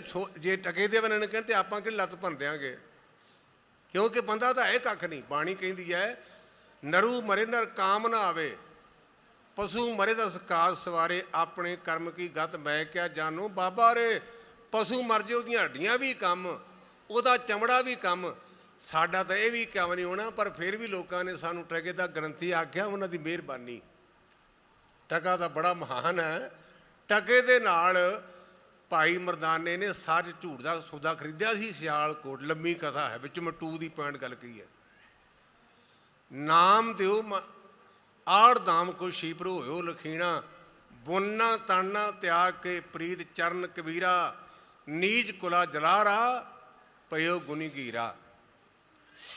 ਬਾਬਾ ਕਬੀਰ ਦੁਨੀਆ ਦੀਆਂ ਸੋਚਾਂ ਤੋਂ ਉੱਪਰ ਉੱਠ ਕੇ ਰੱਬ ਨਾਲ ਜੁੜ ਗਿਆ, ਲੱਖਾਂ ਦਾ ਬਣ ਗਿਆ। ਆੜ ਦਾਮ ਕੋ ਸ਼ੀਪਰੂ ਆਪਣਦੇ ਹੋਇਆ ਲਖੀਣਾ। ਇੱਥੇ ਬਾਬੇ ਕਬੀਰ ਬਾਰੇ ਆਉਂਦਾ, ਬੁਨਨਾ ਤਣਨਾ ਤਿਆਗ ਕੇ ਪ੍ਰੀਤ ਚਰਨ ਕਬੀਰਾ, ਨੀਜ ਕੁਲਾ ਜਲਾਰਾ ਭਇਓ ਗੁਨੀ ਗਹੀਰਾ। ਰਵਿਦਾਸ ਢੁਹੰਤਾ ਢੋਰ ਨੀਤ ਤਿਨ ਤਿਆਗੀ ਮਾਇਆ, ਪ੍ਰਗਟ ਹੋਆ ਸਾਧ ਸੰਗ ਹਰ ਦਰਸ਼ਨ ਪਾਇਆ। ਚਮੜੇ ਦਾ ਕੰਮ ਕਰਨ ਵਾਲਾ ਬਾਬਾ ਰਵਿਦਾਸ ਗੰਗਾ ਤੇ ਗਏ ਨੇ ਧਾਰਮਿਕ ਲੋਕ ਤੇ ਕਹਿੰਦਾ, ਗੁਰਮੁਖੋ ਮੇਰਾ ਵੀ ਥੋੜ੍ਹਾ ਜਿਹਾ ਹਿੱਸਾ ਪਾ ਲਓ। ਕਸੀਰਾ ਦਿੱਤਾ ਅੱਧਾ ਪੈਸਾ, ਤੇ ਪ੍ਰਬੰਧਕ ਜਥੇਦਾਰ ਨੂੰ ਕਹਿਣ ਲੱਗੇ, ਮਿੱਤਰਾ ਵੀ ਮੇਰੀ ਦਸਾਂ ਨਵਾਂ ਦੀ ਕਮਾਈ ਹੈ, ਗੰਗਾ ਮਾਤਾ ਨੂੰ ਦਾਨ ਦੇਣਾ। ਉਹਨੂੰ ਕਹਿਣਾ ਵੀ ਪਹਿਲਾਂ ਹੱਥ ਦੇ ਕੇ ਫੜ, ਜੇ ਮਾਤਾ ਗੰਗਾ ਲਵੇ ਤੇ ਦੇਣਾ, ਨਹੀਂ ਤੇ ਮੇਰੀ ਮਿਹਨਤ ਨਾ ਗਵਾ ਦੀ। ਉੱਥੇ ਭਾਈ ਗੁਰਦਾਸ ਲਿਖਦੇ ਨੇ, ਭਗਤ ਭਗਤ ਜਗ ਵੱਜਿਆ, ਚੌਂ ਚੱਕਾਂ ਵਿੱਚ ਮਰੇਟਾ, ਪਾਣਾ ਗੰਢੇ ਰਾਹ ਵਿੱਚ ਕੁਲਾ ਧਰਮ ਢੋਲ ਸਮੀਟਾ, ਜਿਉਂ ਕਰ ਮੈਲੇ ਚੀਥੜੇ, ਹੀਰਾ ਲਾਲ ਅਮੋਲ ਪਲੇਟਾ। ਔਰ ਉਹਦੇ ਵਿੱਚ ਆਉਂਦਾ ਲੈ ਕਸੀਰਾ ਹੱਥ ਕੱਢ, ਭਗਤ ਜਨਾ ਹਰ ਮਾਂ ਪਿਓ ਬੇਟਾ। ਕਹਿਣ ਦਾ ਭਾਵ ਕਿ ਕੋਈ ਜਾਤੀ ਵੱਡੀ ਨਹੀਂ, ਕੋਈ ਵਿਅਕਤੀ ਵੱਡਾ ਨਹੀਂ, ਕੇਵਲ ਤੇ ਕੇਵਲ ਇੱਕ ਭਗਵਾਨ ਦਾ ਨਾਮ ਹੀ ਵੱਡਾ ਹੈ। ਰਵਿਦਾਸ ਢਵੰਤਾ ਢੋਰ ਨੀਤ ਤਿੰਨ ਤਿਆਗੀ ਮਾਇਆ, ਪ੍ਰਗਟ ਹੋਆ ਸਾਧ ਸੰਗ ਹਰ ਦਰਸ਼ਨ ਪਾਇਆ। ਸੈਨ ਨਾਈ ਬੁਤਕਾਰੀਆ ਉਹ ਘਰ ਘਰ ਸੁਣਿਆ। ਆਪਣੇ ਇਲਾਕੇ ਦਾ ਪੰਜਵੜ ਦੇ ਲਾਗੇ ਸੋਹਲ ਪਿੰਡ ਹੈ ਨਾ, ਬਾਬਾ ਸੈਨਾ ਜੀ ਇਸ ਪਿੰਡ ਦੇ ਹੋਏ ਨੇ, ਉਹਨਾਂ ਦਾ ਸਥਾਨ ਵੀ ਬਣਿਆ। ਬਾਬਾ ਸੈਨਾ ਰਾਜੇ ਦੀ ਬਾਰਿਸ਼ ਕਰਦਾ ਸੀ, ਰਾਜੇ ਨੂੰ ਬਿਮਾਰੀ ਸੀ ਕੋਈ, ਪਰ ਢੋ ਢੁੱਕਾ ਬਾਬੇ ਸੈਨੇ ਦੇ ਘਰ ਰੱਬ ਦੇ ਪਿਆਰੇ ਆਏ ਤੇ ਕਹਿਣ ਲੱਗੇ ਰੋਜ਼ ਮਾਰਸ਼ਾਂ ਕੀਤੀਆਂ ਨੇ, ਅੱਜ ਰਾਤ ਨੂੰ ਕੀਰਤਨ ਸੁਣਨਾ, ਆਨੰਦ ਮਾਣਨਾ। ਬਾਬਾ ਨਾਮਦੇਵ ਨੇ ਸਾਰੀ ਰਾਤ ਕੀਰਤਨ ਕੀਤਾ। ਭਗਵਾਨ ਨੇ ਨਾਮਦੇਵ ਦੀ ਥਾਂ ਤੇ ਜਾ ਕਰਕੇ ਮਾਫ ਕਰਨਾ ਸੈਨੇ ਦੀ ਥਾਂ ਤੇ ਜਾ ਕੇ ਮਾਲਿਸ਼ ਕੀਤੀ ਤੇ ਰਾਜੇ ਨੇ ਆਖਿਆ ਗੁਰਮੁਖਾ ਹੁਣ ਤੇਰੀ ਪੈਨਸ਼ਨ ਲੱਗੀ, ਰਾਤ ਨੂੰ ਇਹੋ ਜਿਹੀ ਮੇਰੀ ਮਾਲਿਸ਼ ਕੀਤੀ ਵੀ ਮੇਰੀ ਤਕਲੀਫ ਦੂਰ ਹੋ ਗਈ ਹੈ। ਪੌੜੀ 'ਚ ਭਾਈ ਗੁਰਦਾਸ ਲਿਖਦੇ ਨੇ, ਸੁਣ ਪ੍ਰਤਾਪ ਕਬੀਰ ਦਾ ਦੂਜਾ ਸਿੱਖ ਹੋਆ ਸੈਣ ਨਾਈ, ਆਏ ਸੰਤ ਪ੍ਰਾਹੁਣੇ ਕੀਰਤਨ ਹੋਆ ਰਹਿਣ ਸਬਾਈ, ਛੱਡ ਨਾ ਸਕੇ ਸੰਜਾਂ ਰਾਜ ਦੁਆਰ ਨਾ ਸੇਵ ਕਰਾਈ। ਸੋ ਇਸ ਪ੍ਰਕਾਰ ਕਹਿਣ ਦਾ ਭਾਵ ਸਾਰੀ ਸਾਖੀ ਦਾ ਨਿਚੋੜ ਇਹ ਹੈ, ਜਿਹੜੇ ਉਹਦੇ ਹੋ ਗਏ ਭਗਵਾਨ ਉਹਨਾਂ ਦਾ ਹੋ ਗਿਆ। ਸੈਨ ਨਾਈ ਬਦਕਾਰੀਆ ਉਹ ਘਰ ਘਰ ਸੁਣਿਆ, ਹਿਰਦੇ ਵਸਿਆ ਪਾਰ ਬ੍ਰਹਮ ਭਗਤਾਂ ਮੈਂ ਗਣਿਆ। ਇਹ ਬਦ ਸੁਣ ਕੇ ਜਾਟ ਰੋਟ ਭਗਤੀ ਲਾਗਾ, ਮਿਲੇ ਪ੍ਰਤਾਖੋ ਗਸਾਈਆਂ ਧੰਨਾ ਵਡਭਾਗਾ। ਦੂਜਿਆਂ ਦੀ ਰੀਸੋ ਰੀਸ ਬਾਬਾ ਧੰਨਾ ਉਹ ਵੀ ਰੱਬ ਦਾ ਨਾਮ ਲੈਣ ਲੱਗ ਪਿਆ ਔਰ ਵੱਡੇ ਭਾਗਾਂ ਵਾਲਾ ਬਣ ਗਿਆ। ਕਹਿਣ ਦਾ ਭਾਵ ਕਿ ਭਗਵਾਨ ਦਾ ਨਾਮ ਹੀ ਵੱਡਾ ਹੈ। ਜਦੋਂ ਅਸੀਂ ਗੁਰੂ ਗ੍ਰੰਥ ਸੱਚੇ ਪਾਤਸ਼ਾਹ ਨੂੰ ਮੱਥਾ ਟੇਕਦੇ ਹਾਂ ਨਾ, ਬਾਬੇ ਧੰਨੇ ਦੇ ਅੱਗੇ ਨਾ ਤਾਂ ਮੱਥਾ ਟਾਂ ਟੇਕਦੇ ਹਾਂ, ਬਾਬੇ ਧੰਨੇ ਦੇ ਅੰਦਰ ਨਾਮ ਬੋਲਦਾ, ਬਾਬੇ ਧੰਨੇ ਦੇ ਚਮੜੇ ਨੂੰ ਮੱਥਾ ਨਹੀਂ ਟੇਕਦੇ। ਬਾਬੇ ਫਰੀਦ ਦੇ ਅੰਦਰ ਨਾਮ ਦਾ ਦੀਵਾ ਜਗਦਾ ਸੀ, ਉਸ ਨਾਮ ਨੂੰ ਮੱਥਾ ਟੇਕਦੇ ਹਾਂ। ਜਿਨ੍ਹਾਂ ਮਹਾਂਪੁਰਸ਼ਾਂ ਨੇ ਰੱਬ ਦਾ ਨਾਮ ਲਿਆ ਉਹ ਸਾਡੇ ਪੂਜਣ ਦੇ ਯੋਗ ਹੋ ਗਏ, ਕਿਉਂਕਿ ਸਾਰਿਆਂ ਤੋਂ ਵੱਡਾ ਕੇਵਲ ਤੇ ਕੇਵਲ ਇੱਕ ਪਰਮਾਤਮਾ ਦਾ ਨਾਮ ਹੈ। ਔਰ ਇਹ ਨਾਮ ਦਾ ਖਜ਼ਾਨਾ ਨੇ ਧੰਨ ਗੁਰੂ ਗ੍ਰੰਥ ਸੱਚੇ ਪਾਤਸ਼ਾਹ ਇਹਨਾਂ ਕੋਲ ਤਾਂ ਪਾਉਣੇ, ਕਿਉਂਕਿ ਸਾਡੇ ਅੰਦਰ ਹਨੇਰਾ ਹੈ। ਦੀਵਾ ਭਲੇ ਅੰਧੇਰਾ ਜਾਏ, ਸਾਡੇ ਅੰਦਰ ਹਨੇਰਾ ਤੇ ਦੀਵਾ ਜਗਣ ਨਾਲ ਹਨੇਰਾ ਜਾਏਗਾ। ਤੇ ਦੀਵਾ ਕਿਹੜਾ? ਸਤਿਗੁਰ ਸ਼ਬਦ ਹਜ਼ਾਰੋ ਦੀਪਾ, ਬਿਨ ਸਿਓ ਅੰਧਕਾਰ ਤੇ ਮੰਦਰ, ਰਤਨ ਕੋਸ਼ਰੀ ਖੁੱਲੀ ਅਨੂਪਾ। ਜਿਨ੍ਹਾਂ ਗੁਰਮੁਖ ਪਿਆਰਿਆਂ ਦੇ ਅੰਦਰ ਇਹ ਨਾਮ ਦਾ ਦੀਵਾ ਜਗ ਪਿਆ, ਉਹਨਾਂ ਨੂੰ ਆਪਣੇ ਆਪ ਦੀ ਸੋਝੀ ਆ ਗਈ।